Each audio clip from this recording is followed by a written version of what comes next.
Welcome! Yeah, first guest. To another episode of We Don't Have a Name Yet. I love that name. Working title. We have our first guest though. Torrey Meister. Yep. One of my oldest friends in the whole world. And he surfs and stuff.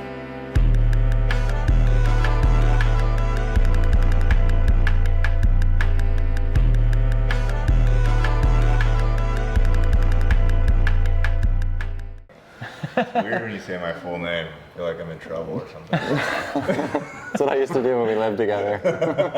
Torrey Meister! Get your ass in here. Do the dishes.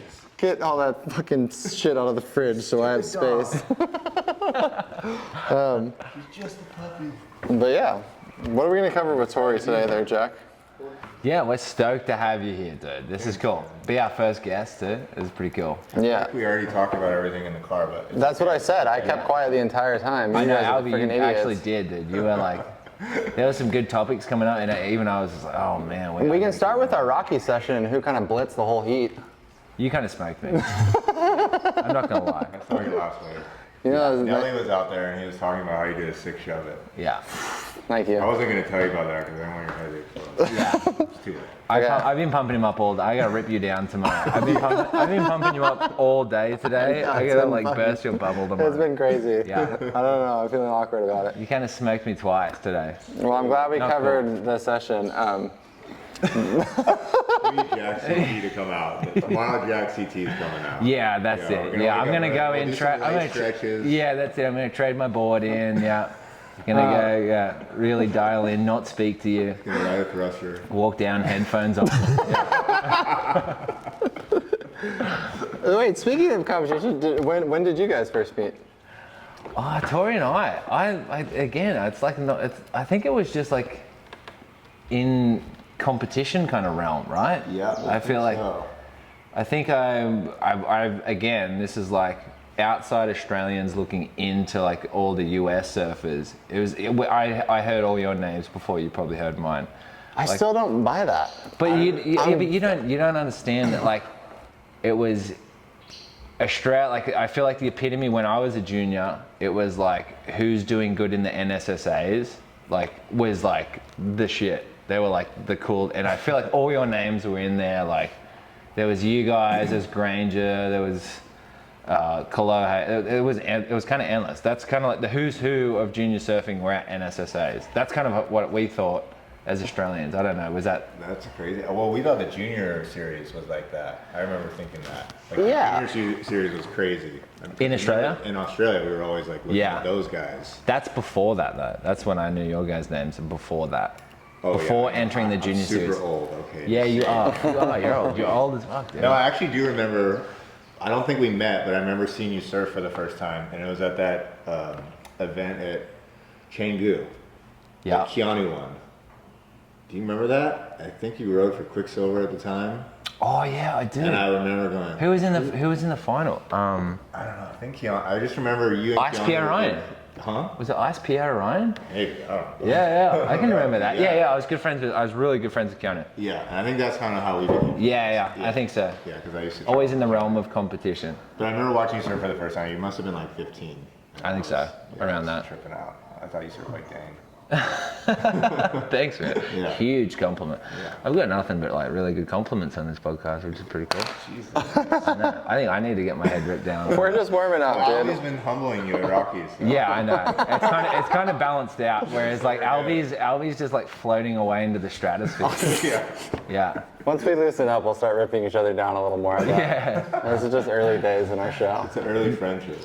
It's like a relationship, you know. It always starts good. But yeah, I think in saying that, I can remember you always in contact. You were like one of the guys. Like, I was just like, oh, fuck, if you get Torrey's name and you like alongside you, it's like, oh man, this is gonna be a hard heat. Oh, thanks. Yeah. Yeah, I felt the same. And you've always been like that ever since like as a junior. Every time I saw your name in the draw, I was like, oh. Or if I came close to your name, I'm like, fuck, hopefully I don't get Torrey. Especially in the juniors, like I was We ever crazy. have heat? I don't know. We ever have a heat? No, but there was so many times. We had maybe like a QS heat along. I don't know. I think maybe long. I don't think we really ever drew each other that much. Yeah. But there was a lot of always times. thankful for that. Yeah. Vice versa, dude. If Albie was in it, I was like, fuck, I want to try. Yeah. I want to smoke this Head guy. on this guy. No, but I can remember, like, one of the things I wanted to talk to you, like, you were really close to qualifying like a few times, yeah? A couple times, yeah. Yeah, how many One times? time. What's the closest you ever got? I think I was like 19th or 20th. But, like, How many qualify? I but was 10. Okay. 11, I think that. But outside looking, like you had like a really close. You put yourself in a position to have like, especially in the Triple Crown, like you could make it, right? You could like, if you made a few more heats, you would have been on tour, yeah. Yeah, there's a couple. Because I swear, was there not a time where you're in Sunset and you got like third or something? But if you won, you would have Yeah, they qualified. kept saying that, and then that was the year you qualified. Requalified. Requalified. That's right. That was crazy with you and oh yeah, in the semis, right? Yeah, I had to get a fifth to get to a certain position, and you might have been in a position as well. Yeah. You and Tanner Gadauskas. But Tanner needed to get second in that final. He needed to get third or better, Was it third or better? and he got fourth. And I think if you won, you would have qualified. Yeah, you they would have were taken my saying spot or that, something and like that. as soon as this final started, like you know how you're like getting ready for your final and you like have your board and you're like, yeah, I'm gonna win. You know what I mean? Like you're all psyched up. That was like the one thing they told me to psych me up was, oh yeah, Torrey, by the way, if you win, you still won't make tour. Oh, are you I was serious? just like, whoa. Who said that to you? Did I someone? don't know, one of the commentators at the time. Oh, Yeah. dude, that's so disheartening. Because I can remember watching the And then I final. just went sat backyards and got 2 threes. Well, I can remember watching the final and just being like, "Fuck!" Like you were like so on fire. I was like, "There's no like," just like the ball was rolling. I was like, "Yeah, for sure, he's gonna." That was a decimate crazy this event because everyone did good in that event. Everyone So there did. was like 20 guys that could have made it, and like all 20 of them did good. Yeah, It it was was- really it was hard. It's nuts. usually the complete opposite. Yeah. It's Yeah, it usually was- like no one does good, and like, or it's like someone misses out by a heat, but it's not really. It's not really like a ton of people who need to do good. Yeah. There was, Yeah, that was wild. 'Cause That was wild, especially at sunset too. Yeah, I needed to get fifth, and I got fifth. Exactly. Zeke got fourth, right, in the semi, and he was I needed to get third in the semis to get a fifth, and I had to beat him by one spot, which I did, and it was so brutal. He got fourth in the semis, and I got third. I remember they were saying that before that semi started that he made it already. Oh, really? Yeah, the announcers were crazy in that event. Ooh, Yeah, there was That's that's a pretty heavy. conspiracy. Maybe they were doing that to Yeah. give someone else a little. Oh, also, Bobby do you know Martinez that ASB morning, math going that morning, I came in from my heat, my first round Tennis heat, tour. all my fin plugs were taken out. My fin screws. Whoa. I didn't know. Wait, still to this day? Still to this day. You have no idea who did it? There was 2 fin screws on either side that were missing, and one was taken out. Oh my God, let's get to the bottom of this. So who, you were against Zeke? That was what, you had to beat him by one? No. This was going into a, I can't remember what heat it was, because in the last day you kind of surf a fair few heats. Yeah. You surf like Yeah, but there four or must have five been heats. like yeah, a okay. handful So I think of it was guys like that were up the for round before the qualification. quarters or something. I don't know who was in my heat, but I came in, and Peter Mel was on the beach, and he like touched my fin. He was like, "Oh, your fins aren't screwed in," and then I was like, "What?" And I went up into the competitors area, and I looked, and there was no fin screws in my, and it's wild because Futures or Futures. Oh, that's bad. You No, but the fins stay in the whole time. Wow. Yeah, like stayed they in didn't. anyway. They stayed in anyway At sunset. at sunset. Wait, They so didn't you pop found out after you surfed? I came After in. you surfed. Yeah, Peter Mel came in and like touched my fin and was just like, "Oh, your fins aren't in. Like your fin screws aren't in." And I was like, "Holy shit!" And you I made went the up- heat? I made the heat. That's a crazy my story. fins stayed in and I came in and there was. Guys, board turned so Dude, good. but you want to know the wild thing is it must have happened at my house because it might have happened at the event site, but I rode that board once when I first got to Hawaii, like a month or 2 months prior to that, and I put it in the room and like in a safe spot when no one could get to it because it's a Magic 6.8. And I only pulled it out that day. How good's a Magic 6'8"? Good Magic 6.8. But yeah, man, that was crazy. Like Crazy. I wonder who did that. Oh my I God, have I no love idea. that. I love that. I never even looked, but it was like my fin screw, my middle fin screw was taken out to a point where you could just pop it out, and Yeah. my other 2 were completely gone. It could have been anything. Could Could have been you. Yeah, exactly. Was it you then? That's a win. Are you kidding? Yeah, nothing's going against me. Was it Albie? Fuck, I don't know. Over. Torrey hired me as caddy. Yeah. I always like, I don't want this guy on tour. I want to do free surfing trips with me. Yeah. How long did you chase the dream on the QE? Me? Yeah. The dream? The dream. You chased the dream You said tour. dream. I thought you were going to talk to him because he actually got there. No, I'm saying chase the dream. I didn't say achieve the dream. Jack achieved. You chased. Gosh, I don't know. A long time. I mean, I guess I started when I was like 18-ish. Oh. Yeah, and then I went like a couple of years where I wasn't doing as many in my 20s. When I got dropped, I didn't have a sponsor, so I was trying to I was doing a few events during that time, and then So no sponsor. That was all credit cards.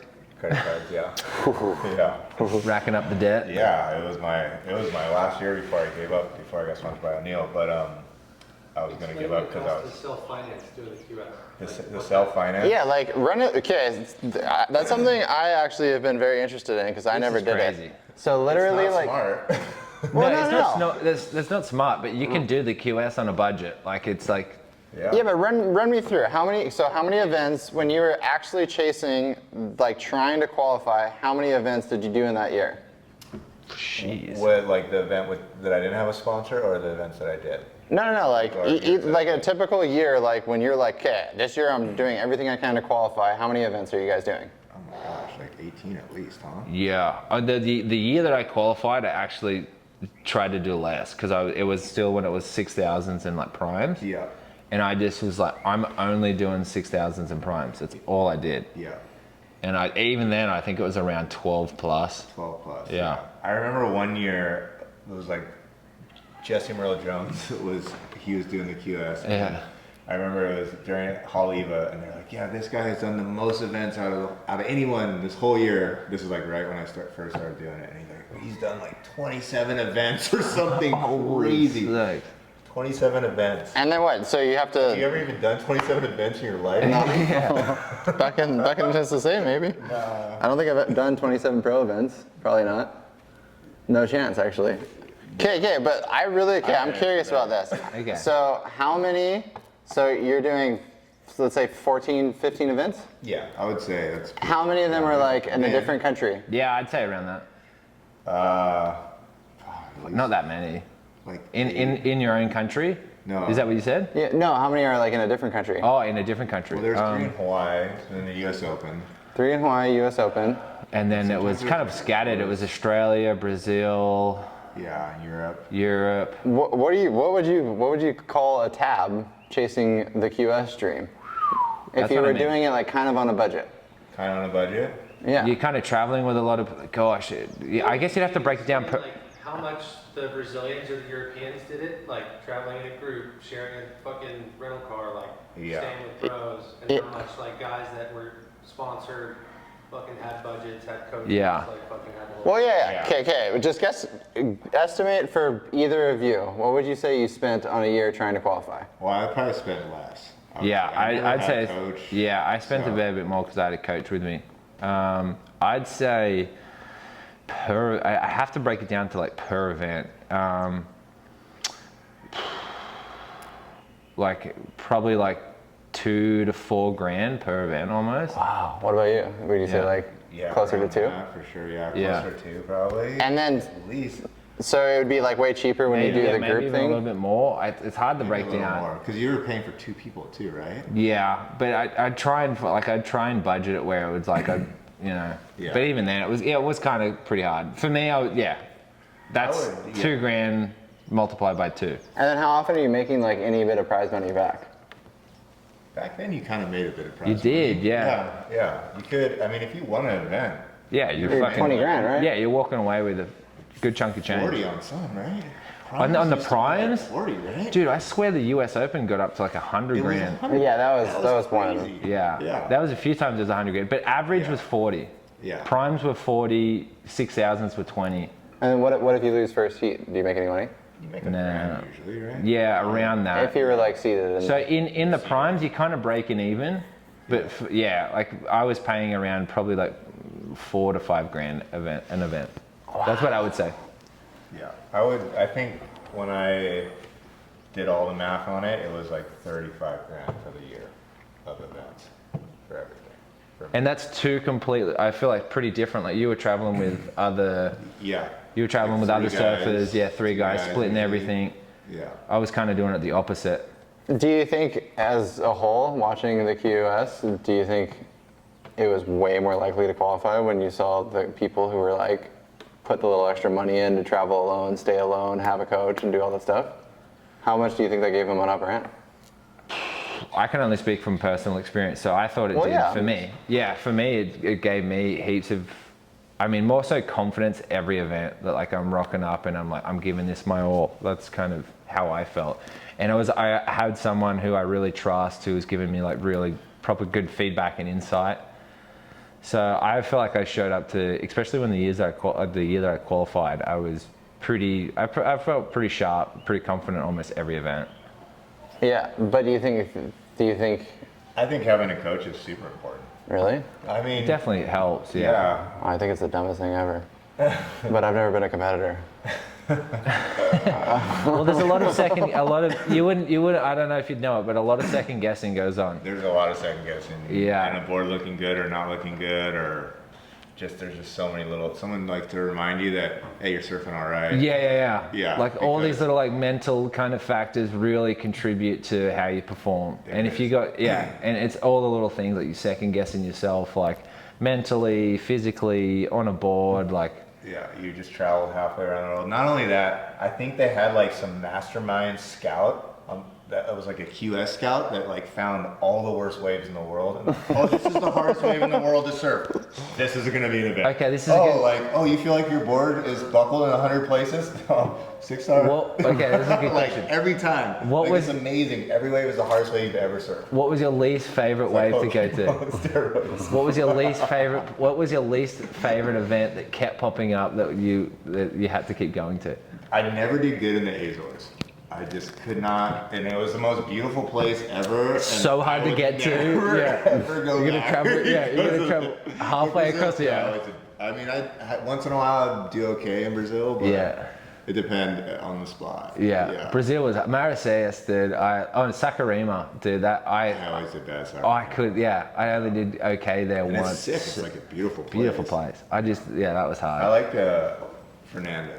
Yeah. That place was sick. I never got to go to that one. Yeah, that wasn't cool. That looked insane. The crazy beach break. And Florianopolis was kind of cool too. Yeah, Florianopolis was sick. Yeah.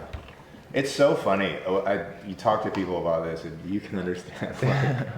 You can go to this place in the world and it could be like the most beautiful, sick place. Like if you went there with your chick, your wife, or just had like a holiday, you'd be like, this place is insane. I love it. You could go there and just lose first round 3 years in a row, and you will like, God, this place is hell. Like, there's no place worse than this place. Yeah, like food sucks, waves suck. Well, I remember that because So funny what competition does. It like can ruin a place, like utterly ruin it forever. Dude, I totally understand what you're saying. People like that have come and done the Triple Crown, like, I hate the North Shore, the waves suck. Yeah. Pipeline's the worst wave ever. We could name some names, but we're not going to. Yeah. No, I remember that So funny. when we were shooting Attract a Distraction, when we picked you up, Torrey was in Kaish. Yeah, we were talking about this the other night. Yeah. And he was just like, we picked him up. Almost dying, And he was just telling us how shitty this place was and all this stuff. And we were like halfway through our trip. We're like, dude, we've been fucking scoring. Like, this is the best place You guys I've have ever been to Eric Sarah, just having Like the surfing the best time ever, caves, scoring, eating the best food ever. Yeah. And we picked Torrey up. And now you'd probably say Portugal is your favorite destination, right? In the whole world? The whole world. Yeah. So Do you think that would have happened if you didn't do If that? it wasn't for you, like literally, I would have been you'd just probably like, still have that same I would hatred only for think of that little crappy hotel room that just It still hurts. an hour on my bed every night and I lost first round every year. Abandoning Keanu. Yeah. I didn't abandon Keanu. I got rescued from that now. I mean, Because to me, that's like what I find interesting with the QS is that for some people it's a fucking nightmare, and for others it's fun because they're traveling with their buddies. Yeah. Or it's insane because they're good enough at fucking getting over their loss and driving an hour south and getting to. Like, Yeah. For sure. Well, yeah, I always tripped. If you don't just like tuck tail and get on a plane and fly home, you're like, fuck, I'm here, let's go chase some waves. Dude, that's what I always tripped out on. Was like I thought about doing the QS a couple times. Thank God I didn't. But I was like, been fun. I would have always thought like. We still Don't you think?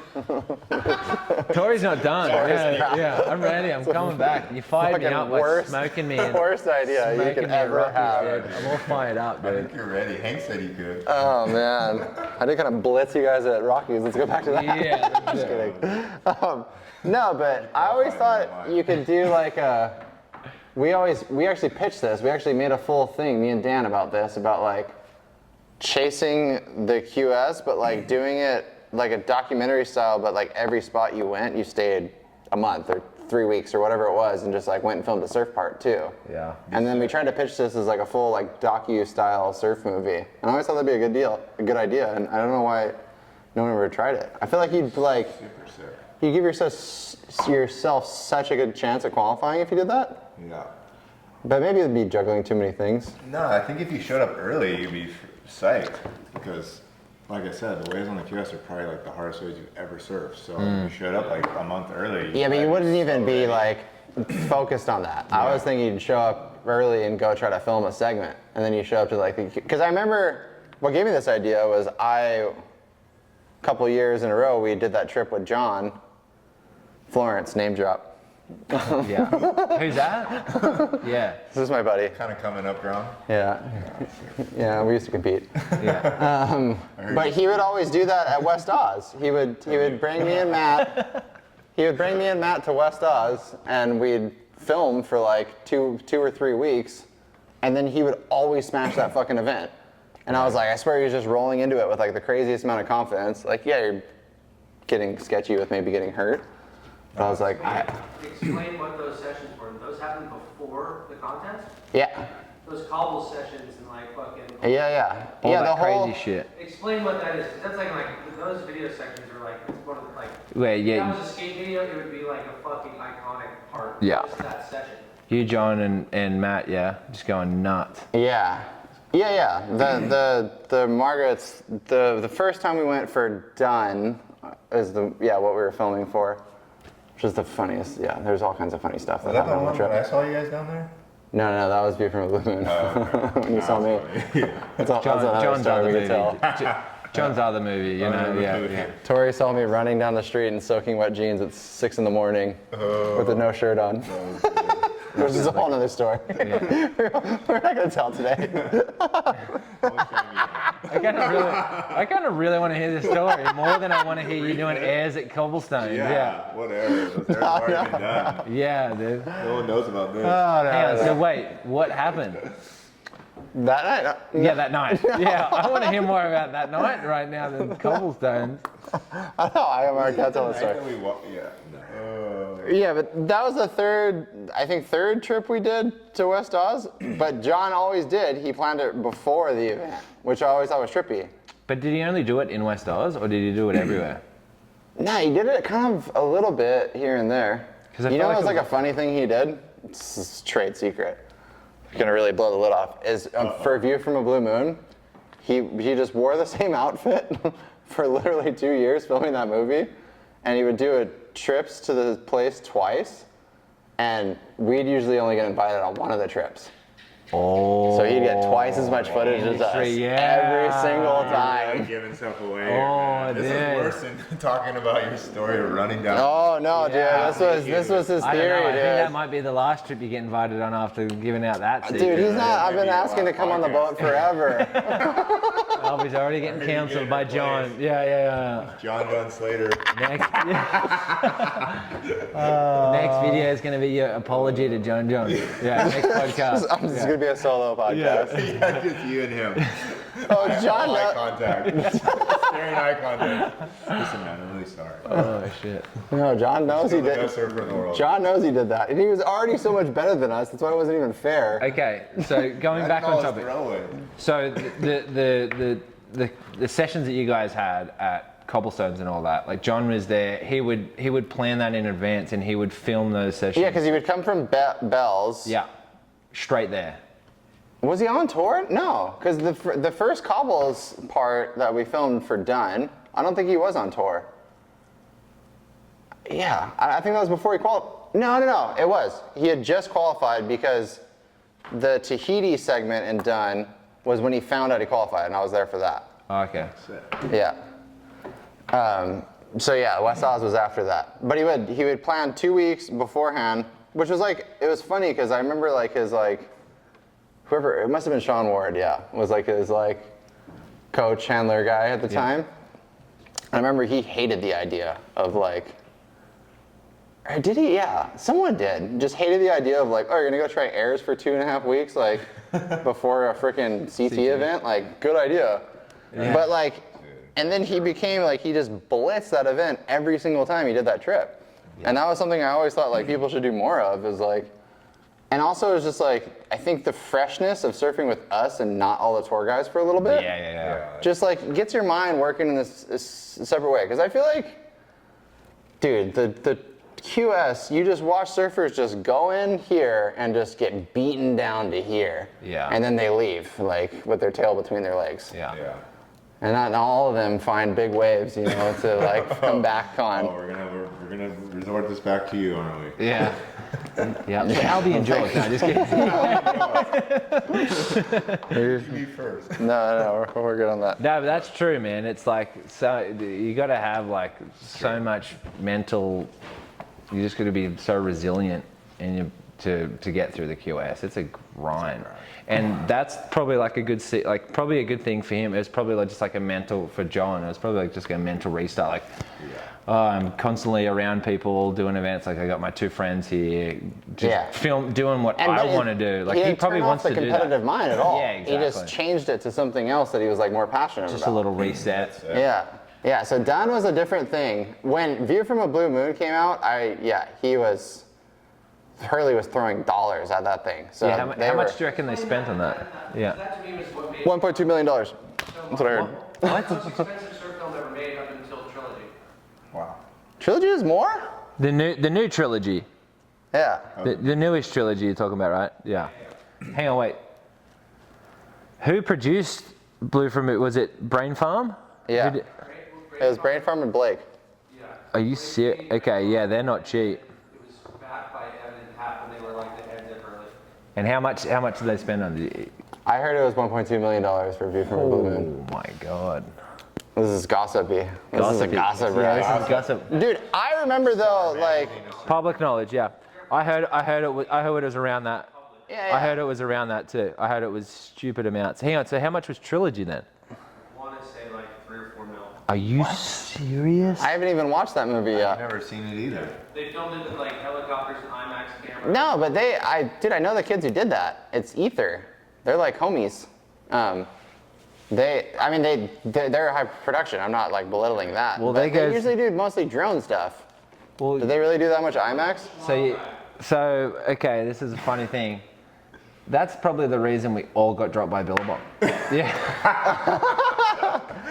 No, this does bring up a good point.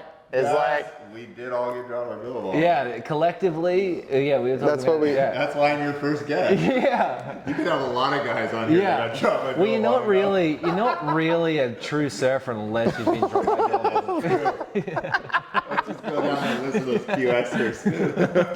I think that's I did it first, right? Yeah. I was. Ashton, you've been dropped by Billabong yet? Yeah. Wow.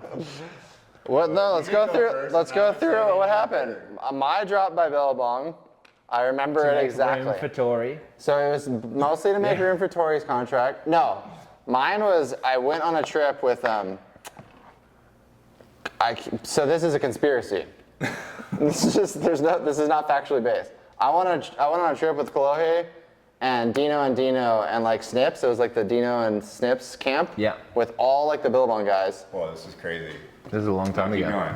Yeah. And then so it's to Mexico. We went to Barra like But how old were you reckon? I was 14, like 15? 13, 14. Yeah, okay. And it was so funny because it was all about like training us for like nationals and stuff. Yeah. And I went there and just like I was like, these are the best waves I've ever seen in my life. Like I hadn't traveled much. Yeah. And I was just like, I'm gonna try to get barreled on every single wave. Like, and it was like, some of them were this big and it was just kind of funny. And I would try to do shove-its and they were just loving Tonino and Corey Armbidi, like doing backside snaps. They're like, this is what's up. And they just like, they literally graded us and I was always last.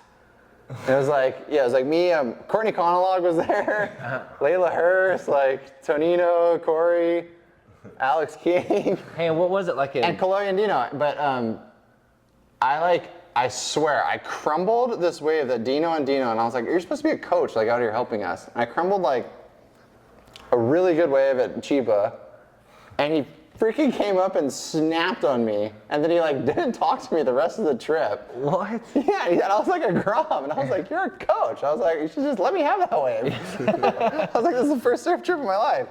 And like, I was not that long after that they dropped me, and I swear it was just because like Dino and those guys just like that trip. I was Just like they was a nut. yeah, and I remember specifically being dropped. I was on my way to high school. So maybe I made it like a little further actually, like maybe a whole year after that. But like I remember they never included me in anything after that. Yeah. And it was just like I was just kind of like waiting, circling the drain. Yeah. And and then I remember being on the way to high school. Yeah, we all got to go through our shared trauma of Billabong drops. Oh, this is super funny. So I was on the way to high school. Mine's horrible.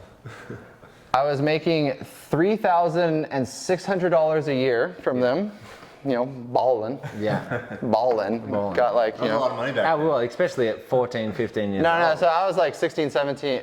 So I might have got that timing a little off. Fuck, what was You it? were 25. No, This was a year ago. This was actually my last contract. No, so I was coming up. It was like my junior year of high school, I think. So how old are you then? 16, 17, right? yeah, around that. Okay, Yeah. so maybe the trip was 15, 16, 17. And I was like on my way, and I got dropped. I just remember driving to high school, and Reno's calling me and just being like, telling me. And I just like, it was the craziest thing, because it was like, at that point, like 16, 17, like junior year, like you gotta be kind of on your way at that point. Yeah. Like if you got nothing going on, like parents are like, you better buckle down, have a good senior year, and you're going to college. Yeah. And I remember just being told that, and I just bawled crying for like the whole way up to my high school, which I'm like a little old to be bawling crying this hard. And then just like barely pulled it together and like got dropped off and was just like, my world shattered. And I just like remember walking through that whole high school day just oh my God, like. You had to go to school? Yeah, I was like, my dreams are over, like this is it, this is the end. And yeah, that was my Billabong story. And that's where my dream started. And Torrey got exactly $3,600 more on his contract. Oh, that was so good. Oh, that was so good. Oh, that's so ruthless. But no, it's actually kind of crazy because you're gonna trip out on this. I don't really think we even talked about this before, but I went on a trip with Dino and Snips, and it was a Dino Snips surf camp. I swear, I'm not even lying. This is the right thing. No, I'm not even I lying believe right it. now. Yeah. And I rode for Fox at the time. And I think I was like 17. How the fuck were you going on a Dino Snips Billabong trip on Fox? It wasn't a Billabong. It was like when they did like a coaching thing, so everyone could be on it. So Ian, that's when I met Ian Crane. But he was like 11 and just like the most pissed off little kid ever. Were they scouting more so? No, it was more just like. Because Dino used to work for Billabong, didn't he? He didn't work for Billabong really yet. Oh, okay. What do you mean? This is after your timeline's off. Oh, Because man, my time's on though. this is after. I think he's still. I don't know. He did work for Billabong. Yeah, 'cause- Kolohe rode for him, but he wasn't on the trip. I don't think. Kaloe wasn't on the Kalei trip? was He probably wasn't already on the just trip, like. but it was like Dane Ward was on, or Dane Zahn was on it. Okay. It was like, and like Ian Crane, and there was like a couple other kids. It was just like it was a camp. Yeah. That's what it was. It was kind of something that Dino and Snips did on the side to coach some kids. Yeah. And whatever. And there was these two Groms that they were like family friends, and they invited me to go chaperone the kids. Yeah. And yeah, they were the Thorns. They were cool. And so I went on the trip with them. We went to El Salvador, and I kind of had the opposite effect of like what you said, like You how were they hated your super surfing. nice to him. I didn't try to burn any of them. Yeah. And they really liked my surfing for some reason. You were 3 to the beach back then, that's I why, was 3 to the beach, and I don't know, Dino got me on Billabong pretty much. Oh, Yeah. sick. So he was like, yeah, we got this crazy contract for you. It's like $3,000 or whatever. We just got it. 3,600. It just randomly cleared up. Yeah. So I was like, well, that's more I'm making from Fox. No, and that's actually how I got on Billabong. Okay, well, I want to hear about when you got dropped. I don't care about when you got on. Connecting these theories, it's just crazy. Yeah, it's crazy. We're talking about shared trauma. We're gonna go into Jack right now. It's like, yeah, and then I got dropped. And Jack's like, and then my career starts. See how this is working here? Which, How old were honestly, you when you got dropped? Well, okay, I remember, I'll give you credit because I'd never compliment you. Because we're too good of friends. Yeah. But, so you were in it for, I remember, did you have any other parts with him besides Still Filthy? No. Okay. I got on him like right when it wasn't Passion Pop. It was Because Still Filthy was fucking Stepping Stones? Stepping Stones. That's I got on him right after Stepping Stones came out. Sick So whatever, if movie. you remember, that is. Such a good movie. Was it Stepping Stones? No, it was Frothing. Frothing. Frothing. That's because that's the one I was in. I got Yeah, my 2 you're- waves from the trip. Yeah, you were in that thing. Yeah, 2 waves. Yeah, And I swear I had like the best trip of my life and got all the best barrels of my life, and I had these 2 shitty waves. And I was Yeah. like, those assholes don't like me. I got on right after that. Yeah. So I might have been on Billabong when you were on Billabong then. No, man. No? No, I think it was literally like the year lap. Oh, okay. Okay, but so how long were you on them for? And then I was on them for 4 years, I think. Right when I got on them, I got hurt for like 9 months. It's crazy. Yeah. Yeah. And What'd you then do? I had this high ankle sprain, pretty much the same thing I've done to my ankle like a million times. But it was like the first one, I went to the wrong doctors. Anyway, I ended up getting surgery at the end of it. How old were you? Like 16, 17? 18. 18. Yeah. Far out. That's young to be getting surgery, yeah. Yeah. It was a Especially bit of a shock. straight at your, like, that's like a straight at the start of your surfing career, essentially. Yeah, it was actually. Was that in the Still Filthy? Like, no. What part was that where you're talking about the injury? Like in your driving, was that Pursuit? Oh, that was a pursuit. Yeah, I remember your part story. I used to watch them, bro. Yeah, thanks, man. So what I just happened like after- that song. Didn't follow your QS career very closely though. So what happened after? Memorable, wasn't it? So what happened after that? So And then I was on them for 4 years, and we were renegotiating the next contract, and it was like a burned weird, Dino. huh? When you burned Dino. No, it was like a really weird time because it was like Andy had passed away that year. Oh, shit. And I remember like going over to the house, and it was kind of like this.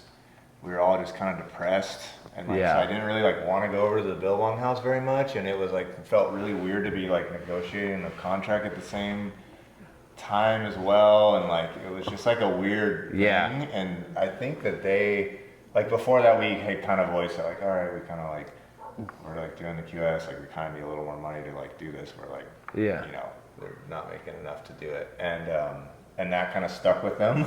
And then like me not going over to the house very much, they thought like I was like super pissed and like, oh, I'm over these guys and whatever, Yeah. whatever.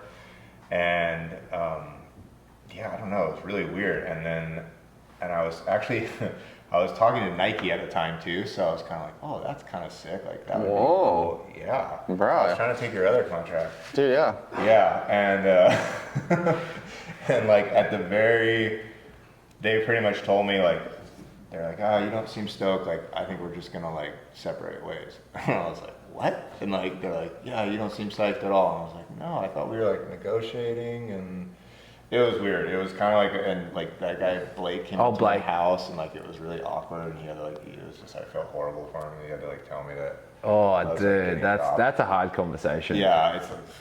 Oh, it's so awkward.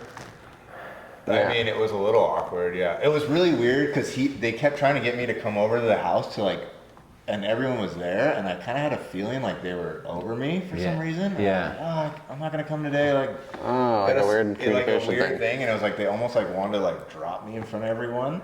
It was the weirdest thing. And There's no way they wanted to. I wouldn't surprise me if they I did. swear it was so weird. It was like, oh, you're not happy? Like, this is what we're gonna do to people who aren't happy. And like, Yeah. it's like made an example. Yeah. But I was like, dude, I don't know. Like, I don't know if Blake was never that cut throat. cutthroat. Time. Like, Yeah, but it's super. You never know. And you like never, every time I went to the house, it like reminded me of Andy and made me sad, and it was just like a weird time, and like it seemed like I don't know. It just kind of fell the wrong way. And then your Nike deal didn't work out for me either. So nice. So then I didn't have a sponsor for 3 years. 3 years.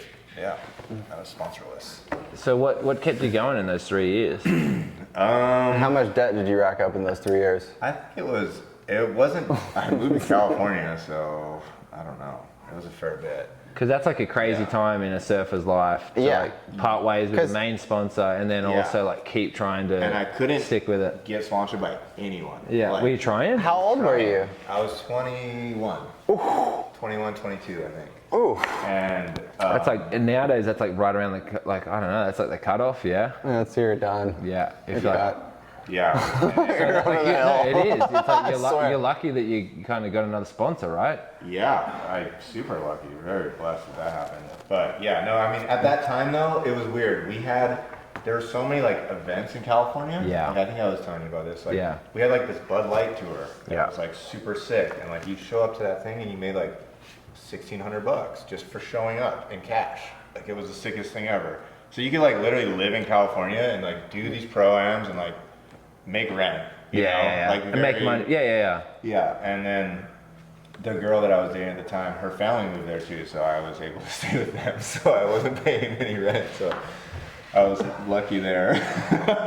But I was still traveling though, and still doing all the primes. Yeah. Okay. Yeah, I mean a few of them. I did like any place that I could stay for free, I would go and stay. Like so, I had like really good friends in South Africa. Yeah. I would use miles, stay with them, and do the events. And then I had a couple. Like I did enough to keep myself in the top 100. So yeah. I just want to hear him talk about more like. No. Well, I want to talk about. So you had 3 or 4 years. What was it? It was from 18 to 21, 22. Wait, I thought you said you got dropped at 21. 21, 18. I rode from 18. Oh no, I'm talking about 20, your 21, unsponsored years. Oh, my unsponsored years. We already went past this. Yeah. So so the Sorry. 3 years when you were like, because that's pivotal. Yeah, it was. It was for sure, and it was. Did you have any pressure from like family and shit to like, dude, give up? Not really. No, for some reason. More That's support. sick. That's really it cool. was more support. Yeah, for real. I mean, it depends how you look at it. Maybe they were just really neglectful parents. No, my parents were really supportive. No, I know. I'm kidding. A little bit. It was like, all right, you might want to start thinking about doing something else. And the last year, the third year, it had gotten to the point where I was like, this is gonna be my last year. Yeah. And if I don't qualify, like, that's it. Like, Yeah. And during this time, were you getting pretty close, or? I was like staying in the top 100. But that's it. And then I was like, all right, I'll just try to stay in the top 100 and then like try to have a really good triple crown or something or whatever. And then like things shot that, and then the next year. Yeah. Because you could almost like. You could have. Dusty did it. He won. He just made it through the triple crown, basically. Yeah. Yeah, he won. Didn't he win? He went like first, second, or something. He went Haleiwa first, second at Sunset, and he qualified. Right there. Yeah. Yeah. And Well, I mean, Randy Montero did it every single year, basically. Yeah. So it was like you could set yourself up pretty easily. Yeah. By doing a couple events, and there was events in California too. Like there was events on the East Coast. It was doable then. It was doable. Yeah. Now it's not. Oh, they're just they just poison your soul with hope. Yeah. That's crazy. I mean, that's what you got to. I mean, the reality is that like he got close a fair few times. No, I know. That's so what's so hard, gnarly, man, dude. It's like I just can't imagine that. That was one of the things I never did with competition. Was I just like couldn't imagine that head trip of it always being right there. Okay, but let's go. So you're going through that. I want to get to the enlightening part of the story. So I was like, this is my very last year, no matter what. Like, whatever. I mean, I'm sure I would have done the Triple Crown if I could have got into it. Yeah. But I was like, I got to figure out something and it was like, I don't know what time of year it was, but I got this crazy email about like how they're doing this event, the Coldwater Classic, and they're making a specialty event, 16 unsponsored surfers, and you're in one of them. You're invited to be one of them. Is that, yeah, those things are. You're good. You're good. Keep going. And I like thought it was a scam message at first. I was like, what? Like, who would do this? Like, Here's my social security. Cool initiative. like, It's a super cool initiative. and I think. and it was from this guy Shane Skelton, who was my team manager after that for a long time. And I wrote back in like 30 seconds. I was like, yes, I'm in. Or I was like, confirm that you're in. I was like, yes, I'm in. I don't care if it's a scam. What do you want? Social security number? Yeah. Credit cards? Take them. Take them all. They're maxed. Take my debt with you. Take it. You can have it. And then it was obviously a real thing. And Yeah. I was doing an event here at Sunset Beach when the event got called on. Yeah. So I surfed a heat, got on a plane that night, went to that event, and somehow won that event. And No, like let's not just linger on that a little bit. How was it? Like, were the waves good? the waves were fun. This is a triumphant moment in the Torrey And there's Meister a story. lot of pressure on that event, right? Because you got 16 people who are all unsponsored. And was there like a rule, whoever wins the event gets a sponsorship or something like Yeah, that? so it was a winner take all, 50 Okay. grand. And That's it's sick. 1 year sponsorship with O'Neill. But That okay, is so was it a awesome. 50 grand contract? $50,000 contract to do the QS. Okay. Yeah, so you would have hated that. You had to do the QS? You couldn't I just mean, yeah. take it and like, Well, I wanted to too at that time. No, I know, but I I'm think just- that was kind of part of the fine print. okay. Yeah, because they wanted. I don't know exactly. Well, there's- honestly. and there- I mean, I did end up turning into a free surfer, so maybe it wasn't. Yeah. But so it was just a 1 year contract. It was a 1 year contract, so I didn't know if I was going to get re-signed or anything. Yeah. Well, wait, first talk about the event though. Like, The event was, I don't know, it was weird. It was very stressful, obviously, because I didn't have a sponsor for 3 years. And probably coming up against some good guys. Really good surfers, like Ricardo Christie was in it, Stuart Kennedy was in it, Hank. Hank was in it. Hank went off for a bit, right? Ranger was in it. Wade Carmichael. Wade Carmichael Dude, was with me that in the is final. stacked. Dude, that's like It a. was nuts. And That's it was Nanoman stacked. Beats. Like So that it's is, yeah, that's It crazy. was crazy, and it was so sick, like the way they did it. Like they had us all come to like the O'Neill surf shop. We like pulled out like, I think it was ping pong balls, and that's who you drew. Like, Oh, and that's how really? it was. Like that's who your first draw was. What a Your cool Nanoman fucking beat. event. Yeah, it was. So how can you remember how the Yeah, I want to hear everyone you beat. yeah, who'd you beat to get to, how, was it like quarter semis finals kind of thing? I think it was around a 16 quarter semis. Okay, who did you have to surf against to get to I the think final? my first heat was, I think it's so funny I remember this stuff. It was Quinn McChrystal. You remember Quinn every single McChrystal? one. Yeah, Yeah, I remember. yeah. It was him, and then I had Hank. I think it was Hank. Oh, you next. bastard, dude. And then I want to say I had Ricardo Christie, and he Ooh. almost beat me. I think Really? it was like really close. Yeah, it was. He was tapped. He was really nice. good. And he made tour and was on tour after that for years. And so did Wade Carmichael. Yeah. After all that too, which is really And they got cool of them. sponsors and everything. Yeah. And So it all worked out for a lot of people. But yeah, Ricardo Pretty Christie. sure it was Ricardo, yeah. And I remember he like almost got the score at the very end. Yeah. And then Wade Carmichael in the final. Wow, that's stacked, man. That must have been such a crazy energy at an event. That must have been so fun to watch, but like traumatizing for so many people. Like, because a lot of those, pretty much everyone in it probably felt the same way you did, where like, this is Yeah. my last shot, For sure. kind of a thing. Yeah. But it's kind of crazy looking at that, like you were saying the names, like Ricardo, he, actually had a pretty good career after that. Yeah. He made the tour and was on tour for a little bit. Wade Carmichael, Stuart Kennedy. Yeah. Like there was some Yeah, heavy Hank's, hitters. Hank's still on Patagonia and ripping too. Yeah, like, he's still got a surf ripping, career. Like heavy hitters in Heavy that. hitters, yeah. It was nuts. It was funny. It was all happening so fast. I think you can kind of like, like when you just feel good about an event. You ever have Yeah. that happen? Like, I don't know. In my life, there's only been a few times when it's happened.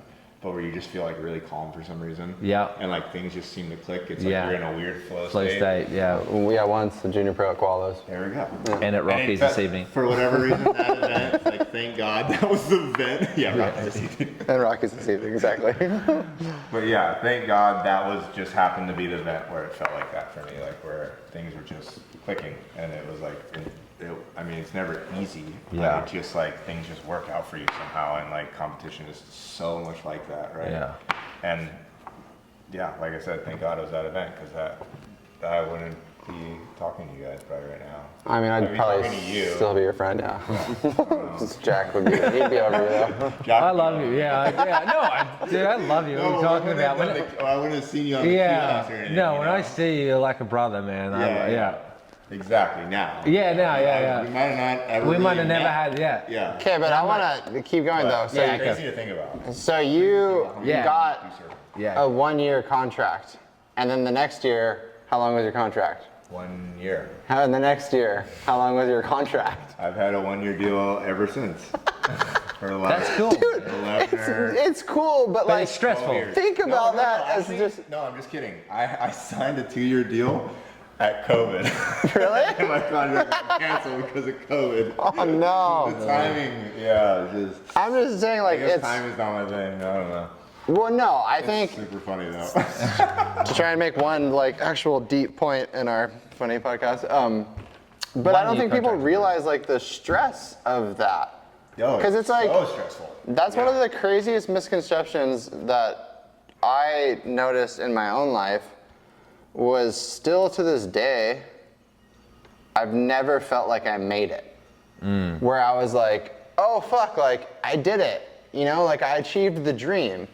Because it's like every contract's like I've never had a contract that was more than 2 years, I think, in my life. Or like 3 years. And I'm like, okay, well I have the dream for 2 years. Like, okay, like at 27 or whatever it is, like the dream might be over. Yeah. Like at 29, it might be over. Oh my gosh. At 31, it might be over. It's impossible. And yours not was to think even that like, way. Yeah. yeah, but it's like, it's so shitty. Like that's And one of the injury things could be like, a whole year. exactly. And I I had, had that. yeah, we both did. Yeah. You know? Yeah. The year I ruptured my spine, dude, I was out for a year. Oh, that's a perfect segue though. Let's Yeah, just let's let's just go straight into your injuries, Tori. Okay, Because this because is crazy because I feel like a lot of people don't know how badly you've battered your body. Like you've been through some. We through some, all have. Yeah, we have. Not but like you. Maybe Nah. you're a little bit different. no, okay. I would argue you're as maybe the most pounded surfer The most pounded surfer? of your at your age. Can you think of someone that you would think is taking more hits, like maybe like a Laurie Towner or something? Yeah, Laurie would be up there. He'd be up there, like. Lord's insane. Yeah, Laurie's been buckled. Oh, I don't know. And He he- had the shoulder thing. He had the still- shoulder thing that would dislocate, like when Yeah. the wind direction would change. I mean, there's a handful, but I would top No, he's- 3 Yeah. for sure. Kind of a cool category. Yes. About 3 most injured old guys. But okay. But let's put that into reference. Like a lot of that, Oh, was like, figured you're it out. charging. Yeah. Well, I mean, Go through your injuries. What have you You had? earned What have your you had? injuries though. It's not like you were doing them like on the QS. Yeah, I know. It was in between. Yeah, well, they were small waves. They're actually, this is the funniest part, is most of them were on small waves. It's crazy. So my Really? very first How injury small? was doing an air at AUKI, the one that I was talking about earlier when I just signed the Billabong. Okay, the And that was ankle. a high ankle sprain, and like I said, it ended up being like an 8-month injury, and then because I didn't know doctors mattered. If anyone's listening, kids, if you get hurt, go to the right doctor. Yeah. I didn't know doctors mattered at that time. Yeah. My first injury, no one told me anything, and I just had no idea. So I saw this Yeah. guy. He saw a bunch of Ironman people. Yeah. He read my MRI wrong, and then I ended up having. no. That's how I met Warren Kramer. Yeah. And he was like, "Oh, you have a high ankle sprain, and then there's so much scar tissue now. We have to do surgery." So that's how. So he it's told you That's to a like start. And not. that is how I met him, and he's been the biggest blessing ever in my life. He's done. Warren Kramer. Yeah. Yeah. Warren Kramer. So what? Since then, since that high ankle sprain, go through the list of injuries you've had. Okay, so then it was that high ankle sprain, and then I did the left side after that, like 5 months later. As Ankle? bad? Ankle left. No, it was a roll this time. It was an ankle, and then after that, I did an MCL. I think I remember your knee brace for a while. Yeah, I did an MCL, and then I did Oh, and then that's no. MCL was later. Sorry, whatever. It's not. We're not in category here. I signed with O'Neill, and then at the end of that year, I ruptured my spleen. How did you rupture your spleen? Got this 1 year deal, right? Yeah. I ruptured my spleen at Pipe, at Backdoor. And that was a crazy story. Like, I thought I was gonna die. It was That's insane. Crazy. I went to Kahuku Hospital. They put a catheter in me, which is worse than rupturing your spleen. That's not fun. It was Catheters so suck. gnarly, yeah. And then I was in the hospital for like 3 days, and they were poking me with a needle every few hours to make sure I had the right blood count. And anyway, and then I did 6 weeks of not doing anything.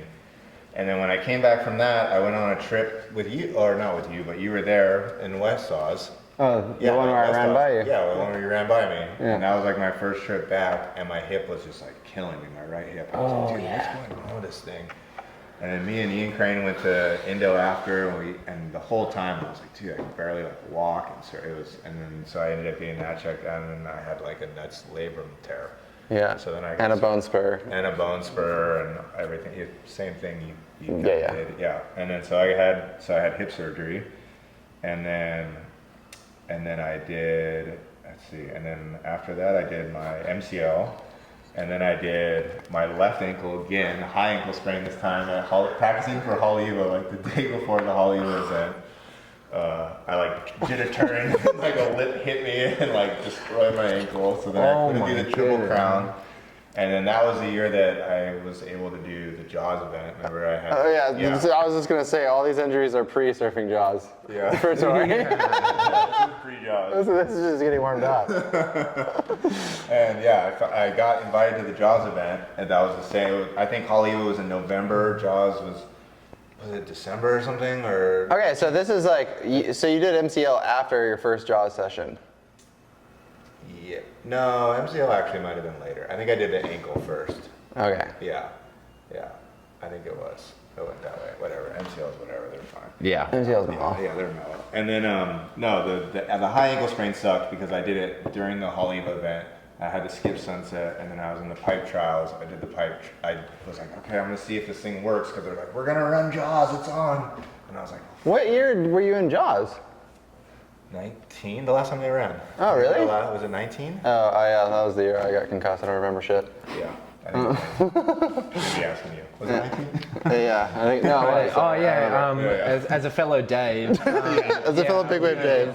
Yeah, as top 200 Jaws surfers in the world. Yeah, you know what? I think it was 19. Yeah, no. I think it was 2019. Anyway, and then so I was able to kind of surf a heated pipe, and I was like, oh, I can do Jaws. Yeah. And then I strapped my ankle up. And How'd you do? Did you make any heats of Jaws? I made semis. Really? Yeah. I almost made the final. Again, I was.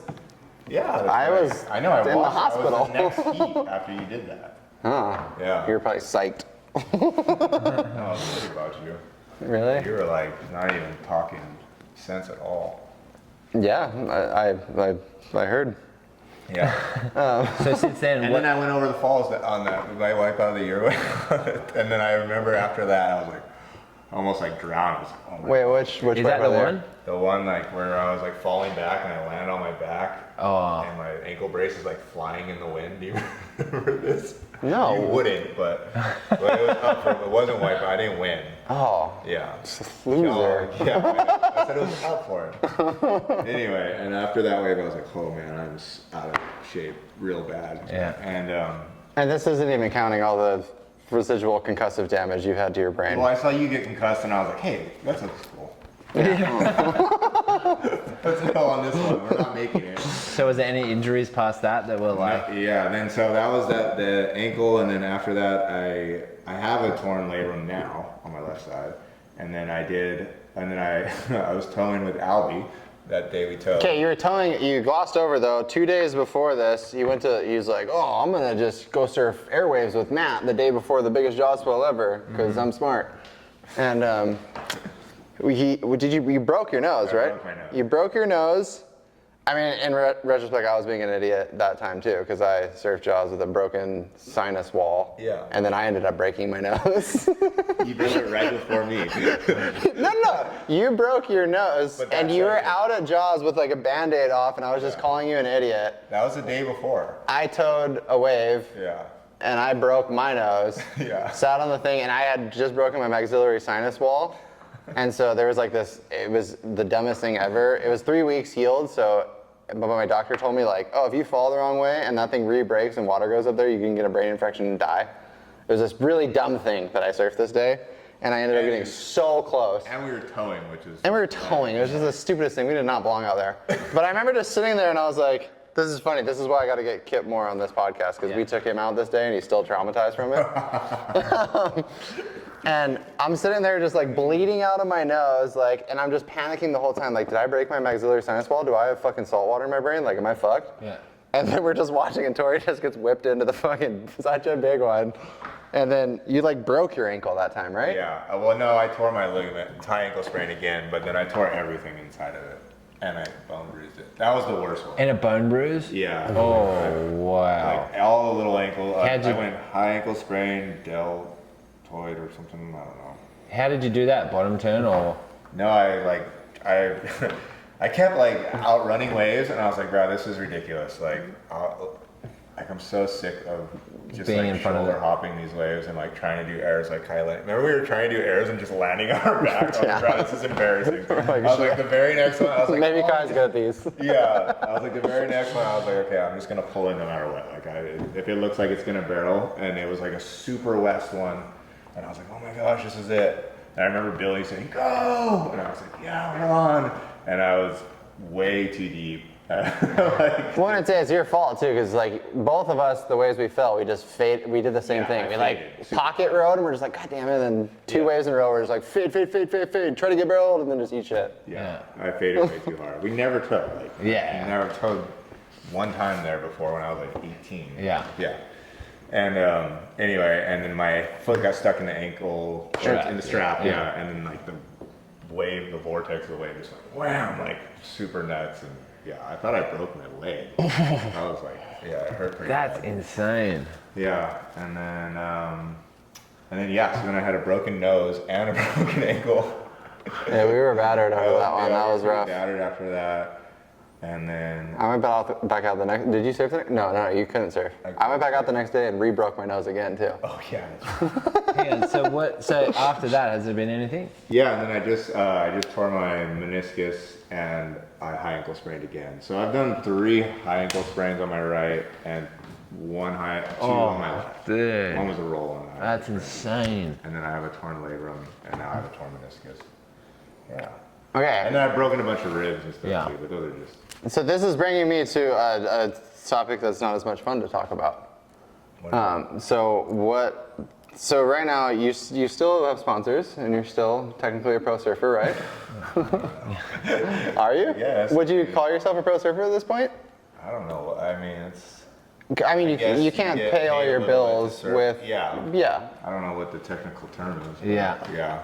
Okay, so I mean, I considered like What? being. Write that down, because that's an interesting topic. It's like, if you're a pro surfer, are you always a pro surfer? yeah, like are you? Yeah. It's like If- skateboarding, it's like winning you not a pro, you still have the pro deck out or whatever. But in Right. surfing, it's more ambiguous. It's like, if there was ever an opportunity for you to compete for money, you would fucking do it. If you ever could get sponsored, if a sponsor wanted to bring you on, you would do it. You're still a pro fucking surfer. Yeah. Okay. yeah. Yeah, and I still have support. I mean, I'm still with O'Neill, and yeah. Yeah, but I'm still 12 years saying, now. Break that down, though. But yeah, Ask that I see what you're question. saying. yeah, like yeah, how it are it's yeah. I guess that's the point. That is a good point. Because in skating and stuff, there's like a because skating it's all decks, right? That's like how you define a pro. Like I have a signature deck. Whereas surfing, it's like Signature pad. I know it's so dumb. We don't have something Signature like that. It's like, but surfing, it's just like it's weird how we get phased out, and it's not. There's not like one. Yeah, it's not like, oh, okay, your deck's done or whatever. It's like, are you phased out? And it's like, well, no. Like, if there was a Jaws event, I'd still think you could easily be a wild card, and then you're a pro surfer, and then maybe like, so there's like always a door open to it. But like as of right now, are you paying all your bills with surfing? No. Yeah. No. Not for the last couple of years. Yeah. So, yeah. But I mean, it's not like you're any less of the surfer you are. It just like financially supported is changed, and you're like, you're still supported and whatnot. But like, yeah, this is like a bigger topic that I want to get into more. But I do want to just touch on it with you. Yeah. It's so funny because like, so I want to preface it, okay, yeah, because we just talked a lot of like funny stuff, but this is like a deeper topic that I'm actually like really passionate about. So I haven't talked about him getting dropped. No, that's okay. We can skip straight past that. Yeah, that's all good. Yeah, we You guys forgot don't about want to Jack hear I my cried when I got dropped too. By the way. Yeah, no. Okay. And I was 22. No, okay, so but what like, no one's gonna feel bad for you for losing a pro surfing career. Because everyone just views you as you're so lucky that you ever got to do this. And there is a whole lot of truth to that statement. Yeah. Like, of course we're fucking lucky. Like, we're so lucky to be born with places with waves. We're so lucky to have parents that took us surfing. We're so lucky for all this shit. But like, that being said, there's a lot of people who aren't that lucky. And like, I'll use Torrey as an example to not like be cocky myself, but like, I get kind of frustrated when I hear that, like, and people have like no empathy when your career starts to end. And it's like, oh yeah, well you were so lucky to be a pro surfer. It's like, dude, you wouldn't last a fucking week in Torrey's life in a winter. Like, it's not fucking just luck, you know? Yeah. So like that like narrative always kind of pisses me off. And then it's like the transition out of pro surfing, because you're kind of like, I mean, I lived with you, so I got to see like some of this happen. Yeah. Is like we just went through your list of injuries, and then you're just like, so you can't pay your bills with surfing anymore, and you have like very few options. Yeah. And you're like expected to like now you're working construction with your dad, are you not? Yeah, and that's like I'm super blessed to have that my dad's worked construction and he's actually No, I know. how to do that. You know, it's crazy. And that's like it's a good option, but it's like, fucking working construction on the body you have is not fucking easy either. Like, that's a gnarly thing to like go through. And it's just, I always thought it was just so interesting because no one will ever feel bad for you. Like, oh, like that's so tough. You were a pro surfer for 15 years. Yeah. It's like, yeah, but it's also tough to be 37 and have to fucking start a career and start it on like a body that's been through fucking hell and back. Yeah, it's crazy. I know. I've been dealing with it like the last couple of years, you know, and when I kind of stopped making as much money to be able to support myself, I was like, okay, well, we got to just work and do something, you know. And Albie knows kind of all this story, but I was like living on Maui at that time, and I was like, all right, well, surf lessons, I can do this for a while. It's pretty, you know, you're in the ocean, it's cool. It'll pay the bills for now, you know. And I started like diving into the fireman thing a little bit as well, and I don't know. I always kind of told myself when I was doing that, I was like, well, you have two jobs now. Like, you know what I mean? Like, because it's weird, because you could easily feel super jaded and be like, you know, F surfing, F this industry, like this is BS. Like I'm just gonna do surf lessons. I'm just gonna do construction because you know we all need the money. But you know what I mean? But so I always told myself, I was like, okay, like I'm just gonna stay in the best shape I can surfing wise. I'm still gonna surf as much as I can, and not just because maybe an opportunity will come around. You know, maybe I'll get into the Eddy and I want to be ready for that, or to the Jaws event or something.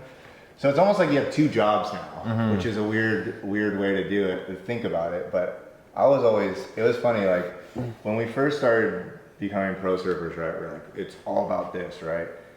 And now it's kind of funny. I got to that point where now I'm starting to work a normal job, and I'm like, wow, surfing like made me so happy. I have to do it just to like be happy. Like, it's crazy. You know, it kind of comes back to that like weird love for it. Like, I was like, love. And you always kind of said it. You're like, oh, I'll be surfing until the day I die anyway. But I feel like I'm getting to that point of I'm at that age where I'm like, wow, I will actually be doing this because it makes me happy and it makes me a better person. Which is weird, you know. So the whole job thing is like, yeah, for sure. I get when I'm, you know, digging holes and stuff like that. I'm like, wow, way rather. I wish, you know, you think about the opportunities that maybe you didn't take or whatever, the heats you didn't bring. Exactly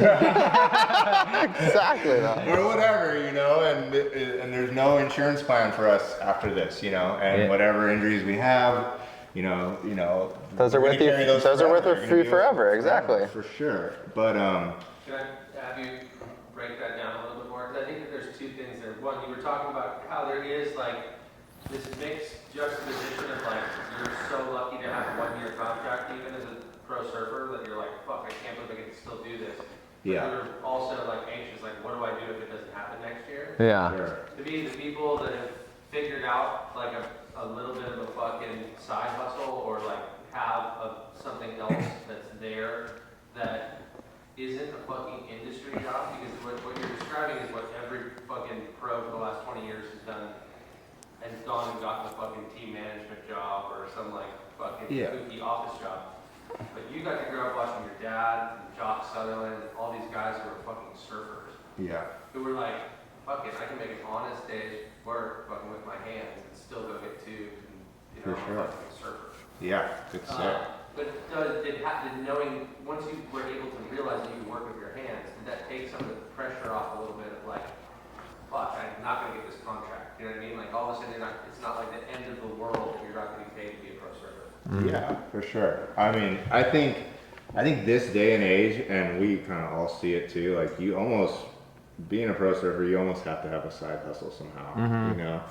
And I'm blessed enough to have a dad who's done construction and he's willing to teach me and stuff like that. So that definitely helps a lot, you know? There's guys that are just going into a gnarly job and they're just at the bottom of the pit, you know what I mean? Like where my dad will actually take the time to like explain things to me because, dude, I mean, to be honest, I could barely even swing a hammer. I'm still learning, you know? Like it's like...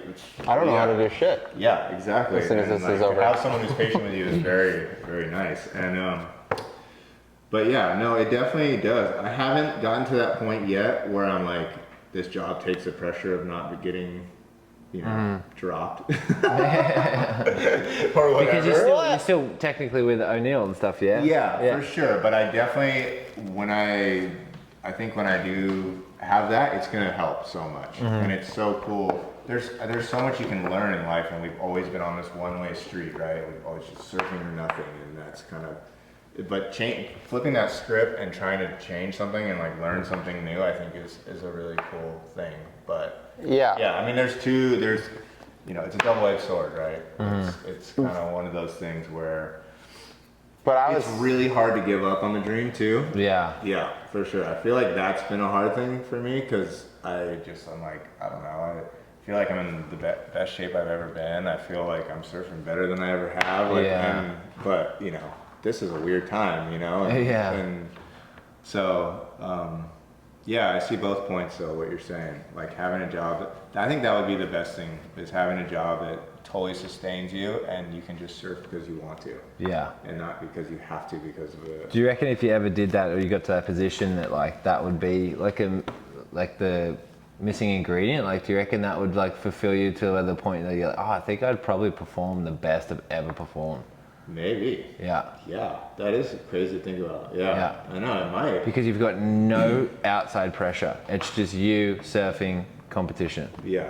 Yeah, that maybe. I mean, I know like the years that I did the QS and I was not sponsored and wasn't making any money. That was like some of the most stressful shit ever. Yeah. Because I'm like, all right, I just spent, you know, $4,000 on this trip. Yeah. Like, I'm not making $4,000 this month. Like, if I don't make heats, for somebody during that. But yeah, he's did.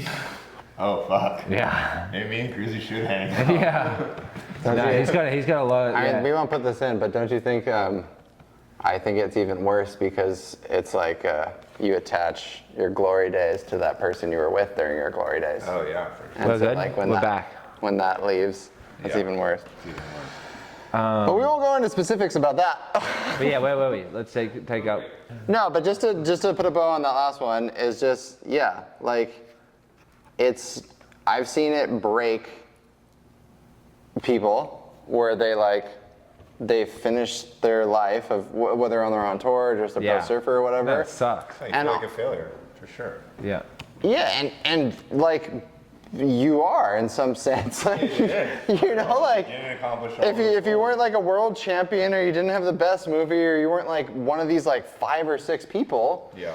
And on some level, like, yeah, to the outside world, like, yeah, we're fucking so lucky, like, it's amazing. But like, on some level, like, to yourself, you are a bit of a failure. And like, coming to terms with that shit and fucking letting it go and moving on, because like, I know that's not that far off for me, or could be, who knows, I don't know what the future holds. And I it's mean, all something of I've us, been, like, let's be honest. yeah. All of us, myself Why included. the fuck are we doing a podcast? Just clinging to the goddamn dream. No, like, You wouldn't have done this by yourself. If my career was just soaring right now, you think I'd be here sitting to you, On the talking to North you two Shore? assholes? yeah, On the North Shore? I think you would, dude. I think you would. I think you'd love to talk about yourself more, This George. guy, when Poles were on the North Shore, this guy would drive around the east side just to not go through the North Shore. Oh my goodness. That was a One day we traffic gotta thing that figure out- happened one time. Yeah. That was a story you guys Told me this made a up. bunch of times. So whereabouts are you from originally? Are you born and raised on the Big Island? I was raised on the Big Island. Okay, where were you born? I was born in California. Ooh, howdy. Oh.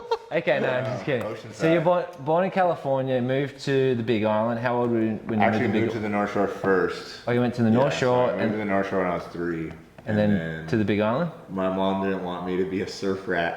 Oh, no. Really? Yeah. So I didn't know that. I want him to have an education. I don't want him to be a surf rat. So then we moved to the Big Island. And when I grew up on the Big Island, there wasn't much waves at that particular place. It was like this bay, and there's little waves, but yeah, it was like the worst place ever if you wanted to be a pro surfer. Maybe not worse in some places, but pretty bad. So when did you move from Big Island? Did you go Big Island Maui? I stayed on the Big Island until I was, well, my dad actually, my parents got divorced, my dad stayed on Oahu, and then when my mom got custody, my dad moved to the Big Island, so then we lived on the Big Island till I was like 14 or 15, and then he moved back to the North Shore, and then my mom stayed on the Big Island, and I was going back and forth from the North Shore and the Big Island. Okay. So what prompted you to go to Maui? Oh, we weren't talking Friendship. about this. It was a relationship. It was a relationship. Yeah. Oh, okay. Yeah. Okay, And- so a relationship led you to Maui. But it was and then- really funny because when we were growing up, we met when you were like 12 and I was probably like 9 or something. Yeah, I remember the very first memory I have of you was doing hop snaps at Turtle Bay. Oh yeah, I was Yeah. famous for hop snaps. Yeah, that was the very. I don't think first I've outlived memory. that. Because he used to ride for Carroll Surfboard. We both used to ride for Carroll Surfboards. Oh, that's how we okay. were like, yeah. And I remember watching him, and he was like, "Gosh, dude, you were so young. I don't even know. I think you were probably like 8." And instead of doing it, he'd like come up, and instead of like doing a snap, he just hop every time, like and then like Yeah, Blow man. the tail, like, dude. it was crazy. Well, no one did it. Hey, it worked out, bro. It did We work got out. to Look third at in you. nationals at one point. Good. No, it was crazy. It was the most crazy. No, he's carried that all the way up Hank until still his makes fun current of me day. for that. I swear that's what you were doing at Rockies today. Too. Yeah. Dude, I was smashing the Rockies there. Let's not even go back there. And then I remember me and this guy, we used to like always have we would stay at the Larson's house. I stayed at, obviously, he stayed with me sometimes on the Big Island, I would stay with him. And we'd always, even at that age, we'd always have like just dramatic girl. Oh yeah, like teenage, like preteen girl drama. Yeah, just girl drama, like, oh, I like your God, we've never like, fucking grown out of that, Torrey. Ah! Still in it. You guys are I still in this. started dyeing my hair black and like being emo, and he I started did doing it too. And, like, listening to this weirdness is like. Should we run it again? I mean, we should. Bro, we should run it again. 41. Yeah. Get some Sum 41 and black hair dye. Yeah. Hello Holy there. shit. That was Blink-182. I still listen to that song all the time. Oh my God, that was. I think that was the first time we bonded. Yeah, that's Yeah. like how we bonded. We would like. Sum 41 and freaking Heartbreak. Yeah. and Oh, heartbreak. that was good. It was super funny, and then we became really good friends. And then I was older, obviously, and then we didn't talk for a long time. And then You were on the Kiwi, bro. yeah, but I remember when I got dropped Billabong. Oh, maybe that's why I was holding a grudge. You were, I guess. Yeah. You must have, because you were like one of the first people to write me and say like, "Oh, I'm so sorry. Like, screw those guys. Your part in Still Feel It was my favorite," or something. And I remember like That's almost cool. like shedding a tear or something. I was like, wow. That's sick. Like, yeah, I was like, that feels I said that? on MySpace, I think. Wow. It was crazy. Yeah. Anyway, We were probably like 19 at this point. Yeah, once you were finally, like, we weren't that young. Yeah, you were 21. I was like, 18. yeah. No, I remember when you got dropped by Billabong, I felt really bad. Because I did watch your part in Still Filthy a lot. Yeah. And then, but I always thought it was funny because like in Surfline and shit, whenever they put like photos of you, they would always say Torrey from Maui. Yeah. Like that happened all the time. Yeah. Like on like whatever. And then it was like so funny because eventually you ended up moving to Maui and then And we ended up being roommates. roommates. For over 3 years. Yeah, that was Yeah. funny. It was So- it was an easy transition to move to Maui. Yeah. I mean, like all my best friends live there, so it was like a perfect situation. Yeah.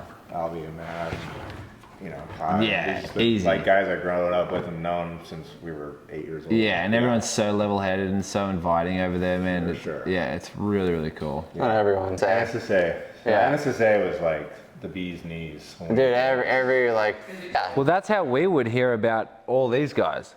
Is like NSSAs. So when we were growing up, doing the NSSA was the sickest thing in the world. Like I can't even, like I've thought about this recently.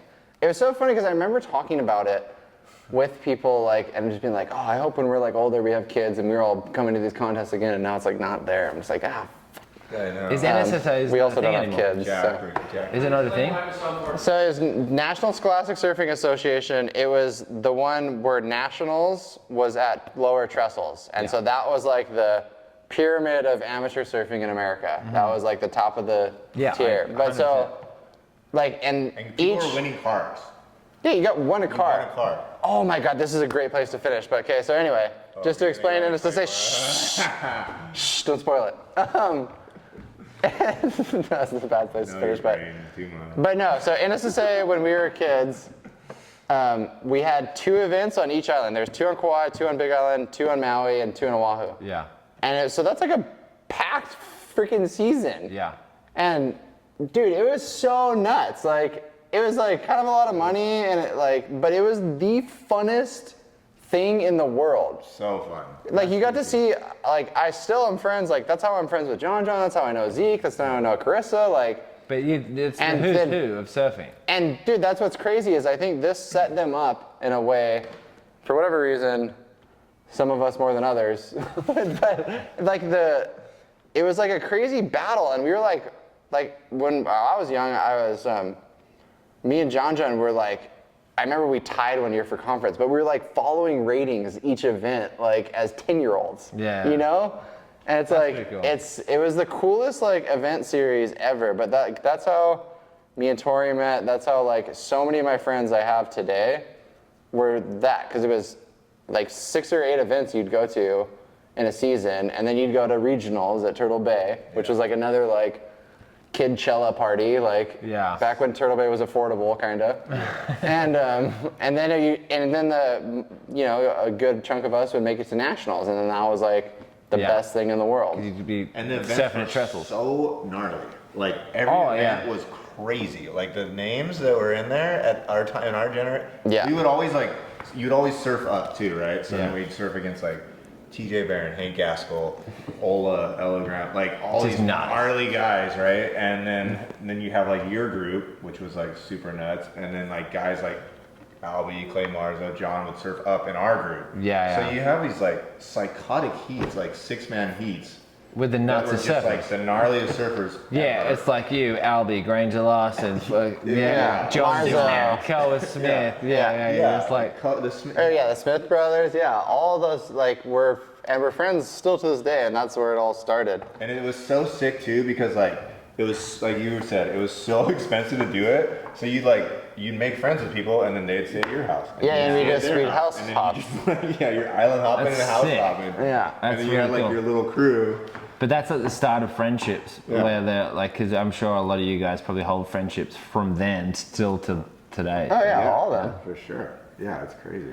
Yeah, that's wild. Yeah, there were so many good surfers too during that time. I swear, like even people you've never heard of were so gnarly that would just wax you in those contests. Yeah. Yeah, like guys who didn't make it that were just it was just nuts. Yeah. It was so competitive. Winning open men at NSSA Nationals, yeah, it was the craziest experience ever for all of us. Yeah, like you said, the Outer Island kids, I think that's like, I do think... Oahu was gnarly for me. Yeah. I was just like, whoa, this place is crazy. I do think like in those NSSA days too, like the kids from Big Island, Kauai, and Maui definitely like got along with each other more than the Oahu kids. Like, because there was like, there was surf industry on Oahu. It was the Mecca, and there was like, a thing there that they had that we didn't. And, we were like the outcasts in a little bit of a way, and I feel like that bonded our friendships in a little bit. For sure. And that's why it was even more of a culture shock when you went to Lowers. Yeah, then you went to California, and it was just like, holy crap. Yeah. These kids are like so sponsored, and holy crap.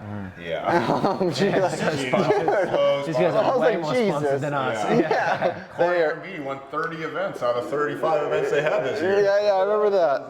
Corey, I remember hearing about like Chloe's contract when he was like 10. And I was just like, what? That's more than my mom makes. It was just like heavy. Yeah. But yeah, should we finish with your most dramatic loss of all time? I kind of want to tell a story. Do you know? Okay, so if you won open men at nationals, you were like in that era shooting like. Yeah. Dude, Greg Long, like, I swear Dane Reynolds, like, won it or something. Did he? Or No, Pat Gadauskas won it. Pat That was Gadauskas. a crazy final, I remember from Yeah. that one. Yeah. Dane did that huge double grab. Yeah, Greg. I swear, like, the Malloys did before that, like, back in the day. Dustin Kuzan won that thing, like, every year. Did he win open men? Yeah. Okay. He won man a few times. Like, I won it like 3 or 4 times. Wild. But, like, the most famous heat, I swear, ever in NSSA history is Clay Marzo winning open men final because he got 2 10s. He was just like, he could do the blow toe reverses. Yeah. It was so funny. He surfed in trunks, and he got 2 10s and like a 9.5, and it's to this day probably the most famous NSSA heat ever. Yeah. Yeah, it has to be. Do you And remember it? The water was like really brown. It was like all like, what's it It called was in California? Oh, it was the red tide. I Yeah. feel like I've seen everything. I can't remember that. Dude, he was doing specific like a blow tail and then like a I can reverse on the remember inside. like hearing about Clay, he was nuts, and also seeing him in all like the quickie movies and stuff. I was like, Okay, so that's where this all started. oh, okay. Yeah. Was this performance, and it's the funniest thing ever because Torrey was in that final and got like 2 9s and an 8.5. No way. No one gave a shit. Second place, baby. Second place was like fucking almost 18 and a half. And like, Dude, some people remember second round. Some people I got do. you back, dog. Man, I appreciate that. But that was the funny. Any other year for like the entirety of NSSA, Torrey would have won the final. And he just happened to run into a happened to raging have the Clay. best heat of his life during the most like iconic NSSA heat of all time. Oh. Both rode for Quicksilver at the same time. And you got booted off the Young Guys trip, and then he got put on it. Hell yeah. Yeah. He was, yeah. No, we are really sponsored. We've been dropped by the same 2 companies. Albie, you're only half a surfer, dude. Yeah, dude. Dude, I bet I've been dropped by Quicksilver more in companies Normal. than Yeah, any yeah. of you guys. Oh, man. Okay. Got dropped by Sanook. Did you get dropped by Sanook too? I left Sinnoh. Ah, boo. No, I left Sinnoh with Good someone choice. else. Yeah. Those freaking stupid sandals, man. We should get a sponsor. I got so. Oh yeah, we need to do ad Go back to reads. Blue Let's go. Chew, dude. Yeah, let's not do Sinnoh. Yeah. So we've got one of the Living in Sunshine spirit racks right here. It's just been unboxed. We're gonna have Albie come in and see how long it takes him to set this up. My record is between 5 and 5 minutes 30 seconds. So let's see if You we have can to beat have that. a specific record. What is the time to I'm gonna say beat? 5:15. Okay, and 3, 2, 1, go.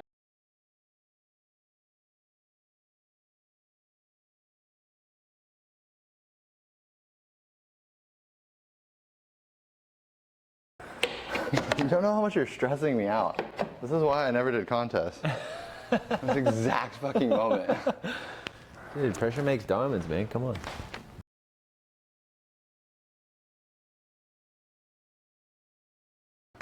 Yeah, we're golden now. I count it. I think I give that a count. Yeah. That's 4 minutes 32 seconds, dude. Ah! Damn, you smoked me. It's like you almost don't even need the instructions. It just feels like It's Legos. Legos. I went on a couple trips with Grant, and he had this. Grant Ellis, he was the editor of Surfer Magazine at the time, and he had this this garage that was turned into a unit, and it was the sickest thing ever. I remember that space. Yeah, you came over. I came through. Remember the bicycle table? Yeah. Grant hated the bicycle table. Brew, get rid of that thing. It's so ugly, Brew. You can't have this in my house. I'm like, Grant, I pay rent. Don't sit at it. I don't care. Yeah. It was like this TJ Maxx bicycle table, and it was all like crooked. Like it was hilarious. And anyway, and so that was like right when I got on O'Neill, and I was like, okay, like let's move closer to the beach. We were living in El Cajon. I don't know if anyone knows where that. You don't know that, No. for sure. But it's like Our one viewer from El Cajon played us. it's like 40, 30 minutes inland. Like Where from? In San Diego. Oh, okay. Yeah. It's hot. It's hood. It's a weird place. And you were living in there. That's where I was living. The girl I was dating at the time, her family lived there. Okay. And so so we were living there, and then so when I finally got a contract and stuff, I was all right, let's move closer to the beach. So then I ended up staying with Grant and living at his place for a few years, and that relationship was the best. I mean, the Surfer Magazine thing, they would always cover all our trips, and it was just like the best time ever. Having me and Grant got so close, like we almost got like too close sometimes. Like I think people like listen to me and him talk to you. It's kind of like me and Albie. Like, wow, these guys like hate each other. I'm like, and it was super funny because he's like, he's the editor of Surfer Magazine. No one really talks to him that way, but we're like rousting each other so hard. But no, that relationship with the magazines, that was a really cool time too. That was. Yeah. It was like the last hurrah. So sick. I remember when I was actually on that trip to West Oz. I got the cover of Surfer Magazine. Oh, you did? Yeah. I remember that. Yeah, and I remember going into the office and just like, and going in there and like bringing them all a bunch of beer and just like, and it was like, they were like giving me high fives, and it was just like the coolest. Oh, it was like it felt like family, in a way. And Yeah. It was like really, really cool in that relationship that you have with photographers. And Todd Glazer took that photo, and he's also a really good friend. And I don't know, it was such an amazing time that we grew up in that era. Yeah. Like that you like actually became The tail end of it. really Yeah. good friends with the guys who were like shooting those photos. Yeah. And they were like so artistic Storytelling. in their way, and we were doing our thing on surfing wise, it was such a cool, and then you had this like friendship, and you got to always go on these trips with those certain guys. Dude, and it was so euphoric. I mean, I guess some yeah. people have that with their filmer now, but Yeah. like, I mean, not the same with Stills. Stills is different. I don't know. It was not to play devil's advocate, but some people were outside of that little circle of love and didn't get to go on those trips. I swear getting a cover, like, in the heyday of surf media with the magazines, Yes. dude, that was just like winning an event, Yeah, it honestly. It was like winning an event, exactly. It was so sick. Like, if you got the honor to grace a cover of a surfing magazine, man, you're lucky, because that's just like, that was such a prestigious thing. yeah. Dude, I remember going through the Honolulu airport, there was that shop, the little where you get all the snacks and stuff. Yeah. And they had the Surfer Mag covers like all across the wall. Do you know what I'm talking about? Right in the Inner Island thing. Yeah, in the Inner Island. And I remember like when I got my cover, I was just like, oh my God, like when am I going there? Because like And it would stay up for months. it would too, stay up because for they would months, never yeah. replace them. And I remember just like going through, and I remember that was like my big moment where I just like walked by like, Yeah. that's me. You were walking by while we do Yeah, this. just be like, oh. That is. I'm Albie. I'll be okay.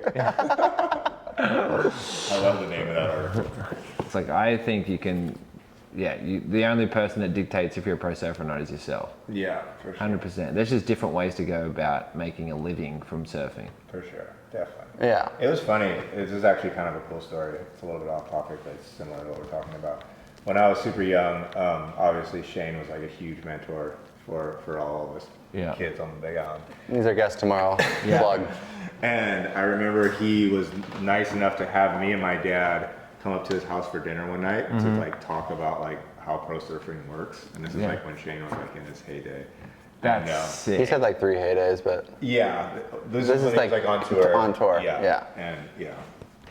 And I remember he drew this graph, and he like Shane, so professional, yeah, You know what I mean? Just Like, Professor Shane. yeah. I don't know if you guys know this, but he's like one of the best artists ever. The guy's like incredible at art. Really? Yeah. I It's did not insane. know that. He can also break dance. Yeah. This is a fun fact. Yeah. George Bush of surfing. I guess the question is, what can he not do? Yeah, that is a real question. Give But me a anyway, compliment. he had Compliment my jaw surfing. Yeah. You'll get there one day. But I remember he made these graphs with like these percentages and stuff, and it was like, I don't know, like sponsorship work and how important that was, and then like contests, and contest was a very, very small sliver. He's like, yeah, this is like pretty small, and then he's like, and then media was like 75%. He's like, that's for my career, that's what it's been like. It was it was really interesting. This was like That's I was hugely insightful. 10. Yeah. Yeah.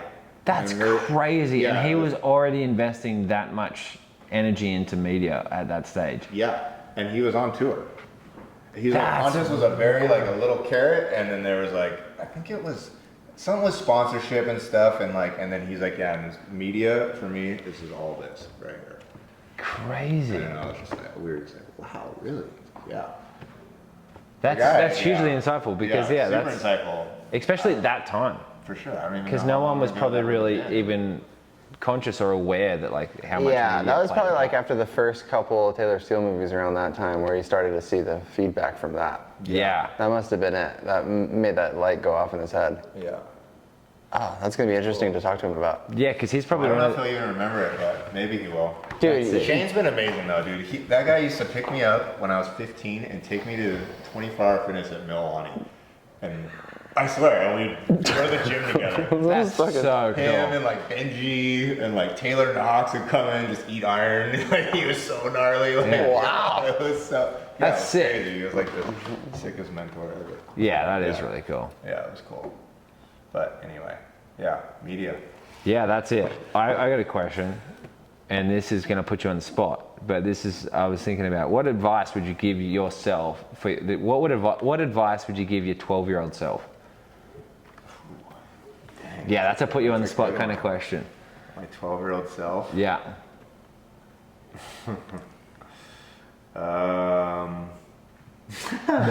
With the power of hindsight that you have right now. Hindsight, I would Yeah, say focus less on relationships with women and focus more on surfing. yeah. Yeah, like on it, yeah, I would say that. Don't worry about. What? It's Well, Albie can relate Yeah, to it. That's why he's laughing so hard, dude. no, it's like I was the opposite, man. No way. like I guess women, like when you're successful, women just come, but when you're like, but for some reason you think like, oh, I gotta get. Holy shit, that is so fucking good. That is not the answer you thought you were getting. No, I love it. I thought that was a sick answer. Oh my gosh. There's truth in that, which Invested is a lot cool. into relationships. And, Yeah. yeah, I could have. Yeah. Yeah. More into being focusing on Yourself. myself. Yeah. You got, and at a super young age too. Yeah, Really okay. invested in that relationship stuff. So. Yeah. Good answer, man. Yeah, I love think it. that. I love that. I was 12. Would tell my 12-year-old self. Yeah. That's perfect. Hey, dude, thank you so much. No worries, dude. Yeah, dude, We're that's not gonna so talk good. about Jaws. Are you Well, sure? I mean, I'm pretty Jaws out. Oh, you want to talk about Jaws? Steering back into Jaws, which I know Albie will hate, but We almost haven't talked about me. we almost haven't talked about Albie at all. But So is he we- the guest or me? I can't tell. We always steer it back No, to so my paddle- Jaws career. paddle surfing at Jaws is like it's a pretty recent thing. It hasn't been around for forever. For sure. And Albie was one of the pioneers with paddle surfing and pulling in. Like he was the first. You were the first guy to ever get out. You were the first guy to ever get barreled paddle surfing out there, right? Make one. Make one. Yeah. Make one. And you were kind of around to witness part of like the introduction of paddle surfing as well. Yeah. I mean, Or did you come in a little bit later? Later. Okay, Yeah, you started a for little bit sure. later. Yeah. So tell me about like how you entered Jaws surfing. and like big wave surfing. It's kind of a weird story. It's actually going to go back to an injury, which is super strange. Oh, really? Yeah, let's hear about it. Well, when you rescued me on that Portugal trip, Yeah. and we went and surfed like that cave wave, Dude. and it was like, Okay, the cave thing. Do you know how like that went around like that? How hard you charged the cave? The crazy wave in Portugal you're talking about, right? Yeah. Dude, yeah, that went wild. Like, everyone was talking about that for so long. Like, did you hear about Torrey at the cave? Like charging this crazy slab. That's funny. Because no one, yeah. It's because it was because. Which trip? The first one? I don't know. I don't. It was fucked up. It was fucked at him charging because I've been there a few times and I don't think I'd ever heard of anyone surfing it. Oh yeah, when we went there for the QS. Yeah, the QS. Yeah, and then everyone's like around the comp site. You're like, did you hear about Torrey fucking charging this slab? Like what? Really? So funny. So Was that that was later on. That was later. Yeah, that was like when. But yeah. Yeah. No. We flew from fucking London. Oh my god, that was the funniest fucking trip ever, Hang dude. on, so just let's stay on topic. So, so you got injured? So anyway, he rescued me from that horrible QS trip. Yeah, that you and left we had the stranded best time Keanu. ever, and like that's kind of like when our friendship really rekindled. I feel like. Attractive Distractions, the Portugal trip. Yeah, and that's like, and I was like, oh. Did you do any other trips for Attractive Distractions? No, that was the only one. Oh. Yeah. Didn't rekindle that much, I guess. Well, you guys were almost done with the movie by then. That was the first trip. Was it? Yeah, Oh, that's why I asked. That's your fault. You didn't invite me. I guess you didn't like me. I liked you more. Don't worry. Typical relationship. It was probably okay. Dan cut you. Yeah, didn't get a call up, but hey, yeah. Jack was on tour, bro. Yeah. You might have still been in the junior. No. I was just coming out of the pro junior circuit. Yeah. Oh, you old fuck. Okay, but go on. So how did that lead to Jaws? I remember having like the best time ever, and I was like, wow, this is like what surfing is about. I remember thinking that. I was like going on trips with your friends. Like, I can't believe I was doing this horrible QS and just having the worst time ever. And then I literally just drove 30 minutes up the street with a couple of my friends, surfed one of the sickest waves ever, and had the best time ever. And then all of a sudden we're just drinking wine, having great food, getting barreled out of our minds. Yeah, I was like, wow, this is. Getting I remember like it's planting the footage. seed of like this is what surfing's about. Yeah. And did that plant the seed on like, oh, maybe I could turn this into like free surfing career? a bit, yeah. And Well, you were no stranger to really good video parts at that point in your 100%. life. Like you had Still Filthy, you had Pursuit, you had this was like my lap. basically just those two. When you guys picked me up, that was I won the Coldwater like right after that. Okay. So how did this lead back to Jaws? Yeah. So anyway, so then at the end of my whole year, this was like I think that was 2013, right? Or whatever. 13, yeah. And so I won the Coldwater, and then I didn't qualify with my whole year with O'Neill. Yeah. And at the very end of the year, and I was close too. I need like a semis or quarters at Sunset, and I lost in the first round or something. And so I was pretty rattled. See, but that's I was saying that to Albie. I was saying that to Funny Albie. that I remember all this, right? No, I was saying this to Albie. Like I feel like there's been a few times where that's happened. Like you've needed a result at like Haleiwa and Sunset, which are for you really obtainable.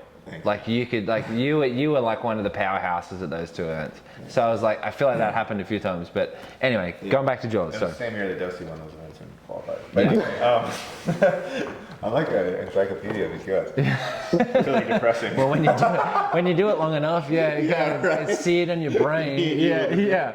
Like, Did you? Pablo Paulino. Yeah. Oh, can you remember that? Can you remember that heat in '93 with Izanami Butera? Yeah. We tell our kids about it. Or your kids will tell my dad. But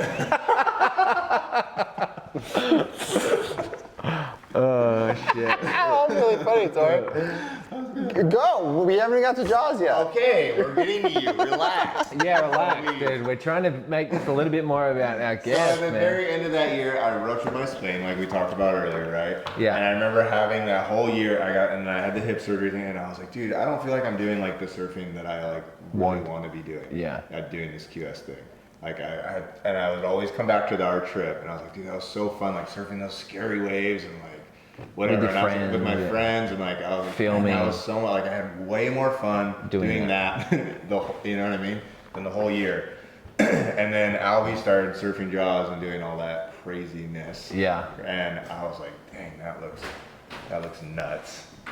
And that it just Enticing. Were you like, oh, I want to give that a crack? I went over there before that. You said we were surfing it before, and then you went living. You were still really good and gnarly out there, but I think you had gotten your barrel there. Like that was like the very beginning.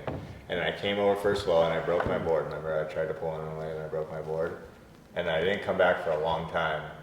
Oh yeah, you tried to surf it once when it was like shitty. When it was bad, Yeah. And then the year that I was like, okay, I want to go surf Jaws this year. I was like, I want to go hang with these guys and have a good time. And it just happened to be the last El Nino year, and it was like as good. It wasn't just the last El Nino year. You rocked in halfway through, like we'd already had like it was. You guys already had the Jaws event. We had the Jaws event, and then we had like 10 other spells that weren't that big. It was the most fucked year ever, and then he just rocks into the day that Aaron Gold caught the world record wave. It's still like top 3 for 4-ish biggest days I've ever seen. That's insane. And that was like your introduction to George? That was pretty much my introduction, yeah. That's insane. Yeah. And I remember... What happened? Yeah. What happened? Go ahead. I couldn't believe the waves that were coming in. Never seen anything like that. Isn't it like a spectacle? Dude, it was, I remember like sitting next to you and there was this like barrels that were like the size of this, like we were just like looking at them like, huh. Remember you had the deep ones, just like, oh. There's like a photo I think of me and you were just like. Oh yeah, that photo's sick. I gotta find that for this. Yeah, and and I remember I was just so scared. I was like terrified. I was like, dude, I don't know if I'll catch a wave. Like this is ridiculous. Like how do you even do this? It's so freaking big. Did you have flotation? I did. I had a pull vest. Yeah. I could never get a pull vest too. That would kind of held me back for a while. And then I borrowed one of my really good friends. He was a lifeguard and he had a Patagonia. And he let me borrow it for like the whole El Nino. That's pretty sick. And yeah, it was sick. And so anyway, a huge set. We were out there for like 2 hours. I still caught a wave. And I'm just like, wow, you're really kind of bitching out right now. Like, you're not even gonna catch a wave. And then I get caught and go over the falls. No, you didn't just get caught, dude. It wasn't like you got caught. What happened? I like tried to paddle over it and got sucked over the falls backwards. Why is that like a common theme with you? A 60-footer like barreling. Jory just paddles through like people were. You would swim under, and it was new to him. I was making it. And he just goes like this, like through the top of the lip, and then sat on his board. Right? Oh, Didn't you? Oh no, you were still paddling, right? I was still paddling, and then I was like, "Oh my gosh, I made it!" And then I got sucked backwards, and then the board was like in between my legs. Yeah, he was sitting on his board. Just imagine that, like a 60-footer. Can I ask you, how pounded did you get? It was so, dude. I don't know how like my legs didn't get cut by my fins because I was like this, you know. Right, going over the barrel, and our boards were like 10.6s at that time. You know, they were like little 8.8s like they are now. Dude. They were like full on like canoes, you know. I have this clip. We have this clip. Hang on, because now he's done this twice. Yeah. So what? I've only seen one other person ever do this in all the years of Jaws. Hey, so what was? Yeah, right. What was? Sucked over all. Not like that. They don't paddle and then sit on their board and go over backwards. On my board, I like went over backwards, and my board went in between my legs. I didn't like. Oh, this is sick. Like I was trying to catch this thing. What? I didn't like that. Albie, tell me what was worse. Haven't you ever got caught backwards and you go back like that? Never. What was worse? His first Talk one. about your pipe debate the last few winters ago. That was embarrassing. Hang on. What was worse? What was worse? The wipe out that one? Exactly or the one the the same. other? They're the exact same? Exactly as bad. I'm not gonna lie, dude. That was one of the heaviest things I've ever seen in my life. This is the same. Watching you get washed. This was worse. Yeah, that was probably that was it was funny afterwards. Yeah. But when we were going through it, I was legit concerned for you because of how big that wave was, and then the next wave that landed on your head. Worse.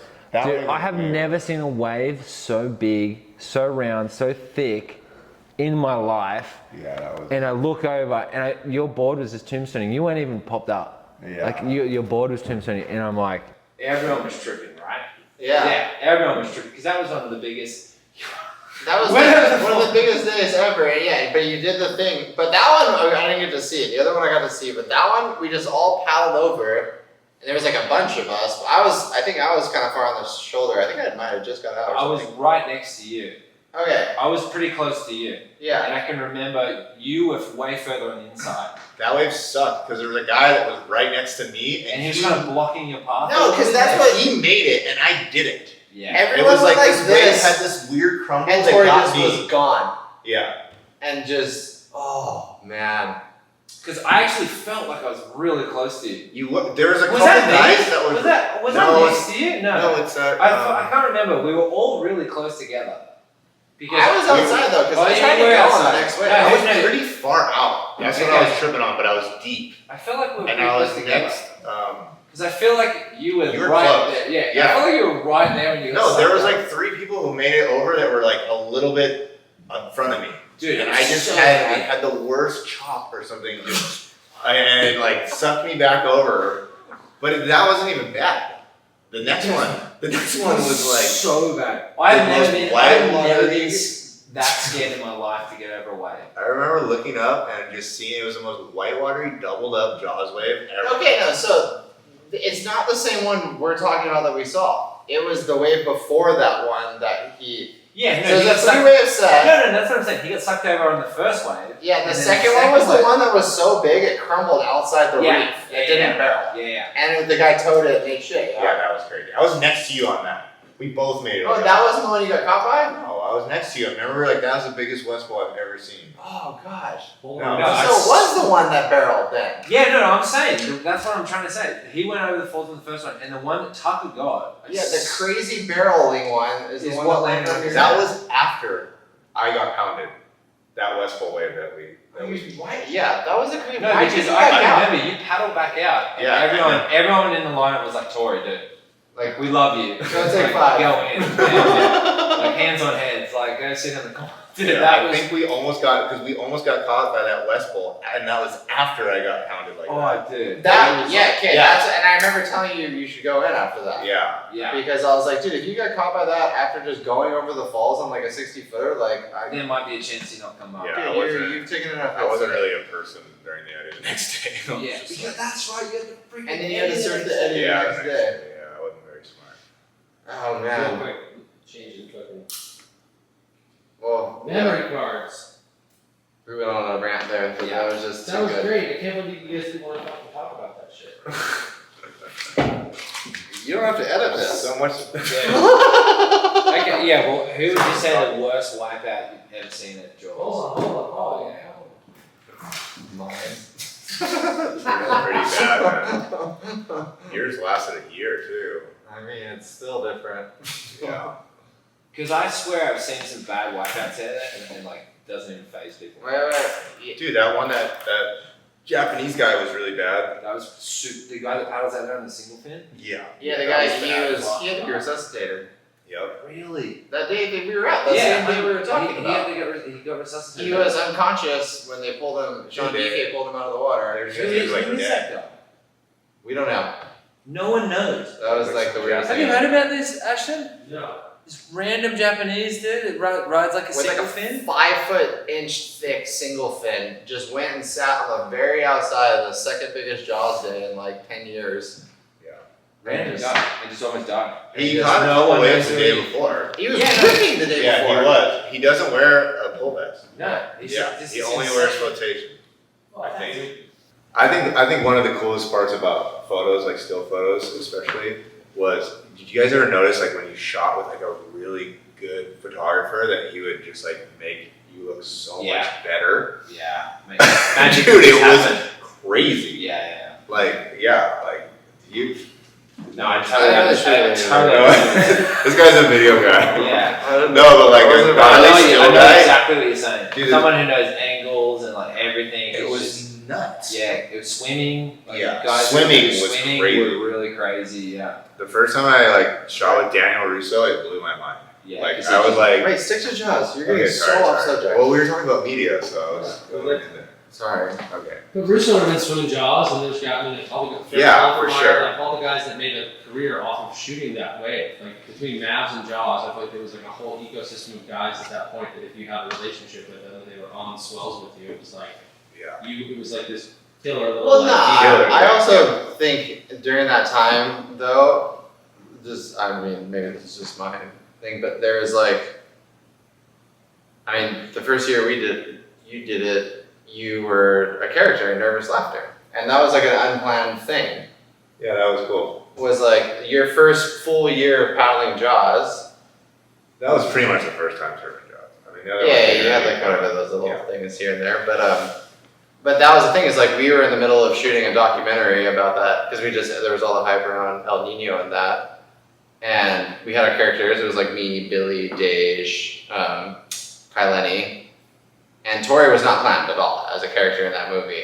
And then he showed up, got absolutely fucking smoked, and then caught like a pretty good wave. Got like 2 more waves that day? Yeah, so after I got demolished, I was like, oh, that's what it's like. I survived. My board's still in one piece. And then I caught like 4 or 5 waves that day.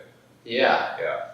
And it was... It almost like I tell myself, I tell people, I was like, Jaws had caught me first. I didn't catch it. She caught me first. You had some nuts rides out there over the last few years. Well, that year, you have like this one underrated ride, and I think that was when we were like, the day that I got kind of hurt. Remember where I went over the falls and the Dorian got ride of the year? Yeah. Where I was was like like my first barrel. Yeah, that was the day where you did, where we were like, okay, like I think Torrey's like, I remember going through the footage of that day and we watched those waves and Dan was like, dude, I think Torrey's like one of the characters in the movie now. And I was like, holy shit, you're right. That's sick. Thanks, guys. Yeah, but that was like your first barrel. Yeah. That was fucking sick. That was sick. I know what that you guys feels put like. me in there. That's good. No, but I gotta say though, like the initial seed that was planted to surfing Jaws was definitely you. Like when we went on that trip to Portugal and we like surfed that cave wave and it was so scary, and then I started seeing what you were doing in Jaws and I was like, dude, I want to do that. Like that sounds so much cooler than what I'm doing right now. I just spent $5,000 to go to Brazil and lost first round again. Like this is ridiculous. Like if my contract ends this year, at least I want to go like surf a big wave. And then I was like, and if I'm gonna rupture my spleen, I want to do it on a huge wave. If I'm gonna die, I want to do it on a huge wave, not a 4-foot wave at that door. Yeah. So I like had this weird epiphany or whatever it was. And it started with this guy and our trip to Portugal. And then then I started surfing Jaws, and it was just like the sickest. Our crew that year was just so rad. We could almost go back to like being the NSSA again. Yeah, it was so sick. It was like we had freaking like 4 countries or whatever staying at my parents' house. Yeah. And like because there were so many swells back to back, like everyone came like, oh, we're gonna come for one swell, and it's like usually 2 or 3 days, like you've done. Yeah. But it was like by the time that 2 or 3 day window was done, there was another one on the forecast less than a week out. It was Where it's like, oh, that one that was a week out is looking good for Friday. Yeah. You know, and then it was like, oh, then that one for the next week out on Wednesday is already like looking pretty good. Yeah, I can And only so people imagine. stayed for like 2 months. Yeah, I can only imagine how like fatigued you guys must have been, because I've never been the same since that year. It's crazy. I swear to God, dude. No, like I'll do like one little stint over there, and I'm like, I think it's more so the endorphins, or like, I don't know what it is. It's just so much mental stress. Yeah, it is stressful. It is so fatiguing. It's wild. Dude, I had a funny, really quick story. But after that year, I was surfing. I was next to Ian Walsh when this happened. There are so many swells that year that we surfed Jaws like every like 2 weeks, it felt like, or like week or two, for like 4 months or some shit. And I had a moment at Hakipa after that year, at the end of the year, where I paddled over a wave, and you know when like a big one comes to Jaws and the spray blows over and you can't see anything for a couple like seconds, and it's the scariest moment in the entire world. Yeah. I was out at Hakipa and that happened, and I started fucking paddling like I was at Jaws, and I had a full like PTSD flashback. And Ian Walsh was right there and saw it happen, and I was like, holy shit! Like I just had a full flashback, like legitimately. Gosh. For like 2 seconds, I thought it was like Jaws. Everyone's guilty of that. No one sits there just like wholeheartedly and just like, yeah, I'm good. Like, Oh. everyone's just like heart in their throat, pat. You can't see anything. Everything just goes wild. Yeah, I sat there with you. That's Yeah, you're great. That was So, yeah, I don't know. Um, But yeah, I think that's it. Yeah. You guys. Fucking, well, that's cool pretty much too. how it started. Because And then it was just so fun too. Yeah. Like, you're hanging with your friends, and then you're so scared, and then but then you just start laughing because you're so scared. And it takes you back to those just- grown yeah, days. it of, takes you like- back to the exactly. It was like a whole another avenue that I never even like knew I was missing. Yeah. That's it. And I was like, wow, this is so fun. And then I remember I like was still doing the QS, and Yeah. I left to go to Merriweather or Manly or some fucking bullshit. And Ali got like the best wave of his life. Oh yeah. And I was like trying to fly back. Yeah. I was like, I lost in Merriweather, and I was like, oh, maybe I could like fly back and then get back from Manly. It was like tickets were like $5,000 or something, like some kayak crappy ticket. Yeah. And he got that crazy wave, and I was like, okay, what are we doing? Yeah. Well, yeah. I mean, yeah. But anyway. but Jaws is gonna be something you probably do for as long as your body lets you, huh? Yeah, that's true too, huh? I mean, that was a question. Oh, I don't know. I thought we were doing until we're 50. Yeah. Yeah, or 60. That's what our body does. Do you guys feel like That's not a long way. Yeah, it's not that far down the track for you guys. What? You know, fun. Do you guys feel like when you guys are older, that you're gonna be able to look back the way that guys, like you were saying, that like fucking summited Everest for the first time? Oh yeah, dude. Yeah. I don't think I'll be a part of that list, but for you, for sure. Yeah. Yeah. Yeah. I mean, nah. You should have. I mean, 2015, 16 was pretty early days. I mean, still like 4 years after. It was. You were in the peak of like the paddle revolution and big waves at Jaws. Like that was the peak year. That was crazy how the performances changed after that year with boards and just the waves that were possible. Yeah. That year like changed everything. I mean, I don't really actually have any history besides that year, but I'm gonna put you on the spot right now. Again, this is another Jaws question. Top 5 Jaws surfers of all time. well, obviously this guy. Yeah. Shane, for sure. Billy. Yeah. Definitely. That's yeah. Hey, I mean, he's I would a say- top 10, like, Yeah, I would say Billy's the best competitor. Yeah. Yeah, out there. He was Yeah, 4 and Kai 5. Lenny, for Yeah. sure. Yeah. Yeah, and He then was the best one. I mean Ian Walsh or Tyler Ron. Yeah. Yeah. That's a good top 5. That's a good time. Yeah. That's a solid top 5. Yeah. Yeah. Am I forgetting someone? I feel like I am. No, that's a pretty solid top 5. I mean, yeah. Can we do top 6 and put Tyler on? You can do it. He's You can do definitely- a tie for tie. Yeah. Number 5. For me, yeah, that's definitely it. I would say Albie's the best free surfer out there, Yeah. and I would say Shane is the gnarly. He's caught the craziest ones. I don't know what kind of category he's in. He's like, I think he's just moved the needle more than anyone Yeah. else. yeah, for sure. That's what I was saying. He's goaded out there. Yeah. And then Kai's just Kai. He's his own deal. Yeah. And that wave that Ian Walsh got during the event, I always think about that wave that the year he won. It's got to be one of the better ones. That Yes. was crazy. And he's been He's doing not- it for so long too. He's still out there. Okay. And then Tyler, I just love Tyler's approach. He's just so hard in the mouth, just going on anything. And he's not scared of anything. I just love that. I'm going top 6. Sorry. Yeah. There's That's too okay. there's 6 guys are too good. I think that's. Can we please go eat food? Yeah, let's wrap. Wrap it up real quick.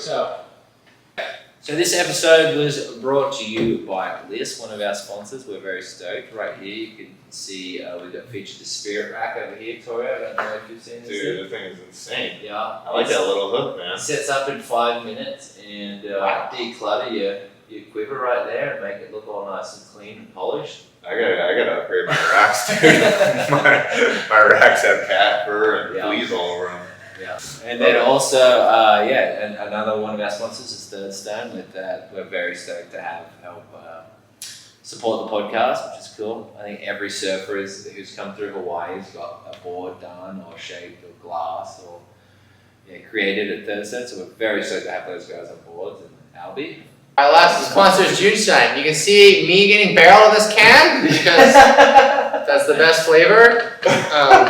What is this flavor like? This is the pineapple one. It's based off of Capri Sun, but I don't think I'm allowed to say that. Coming and being on the pod, and also giving me and Jack Thank you. a place to Good luck. stay while we're here. Dude. Of course, guys. I'm talking to us for 2.5 hours. We can get up and go to all. Oh yeah, can we do that? Yeah, we're out of here. I want to sit on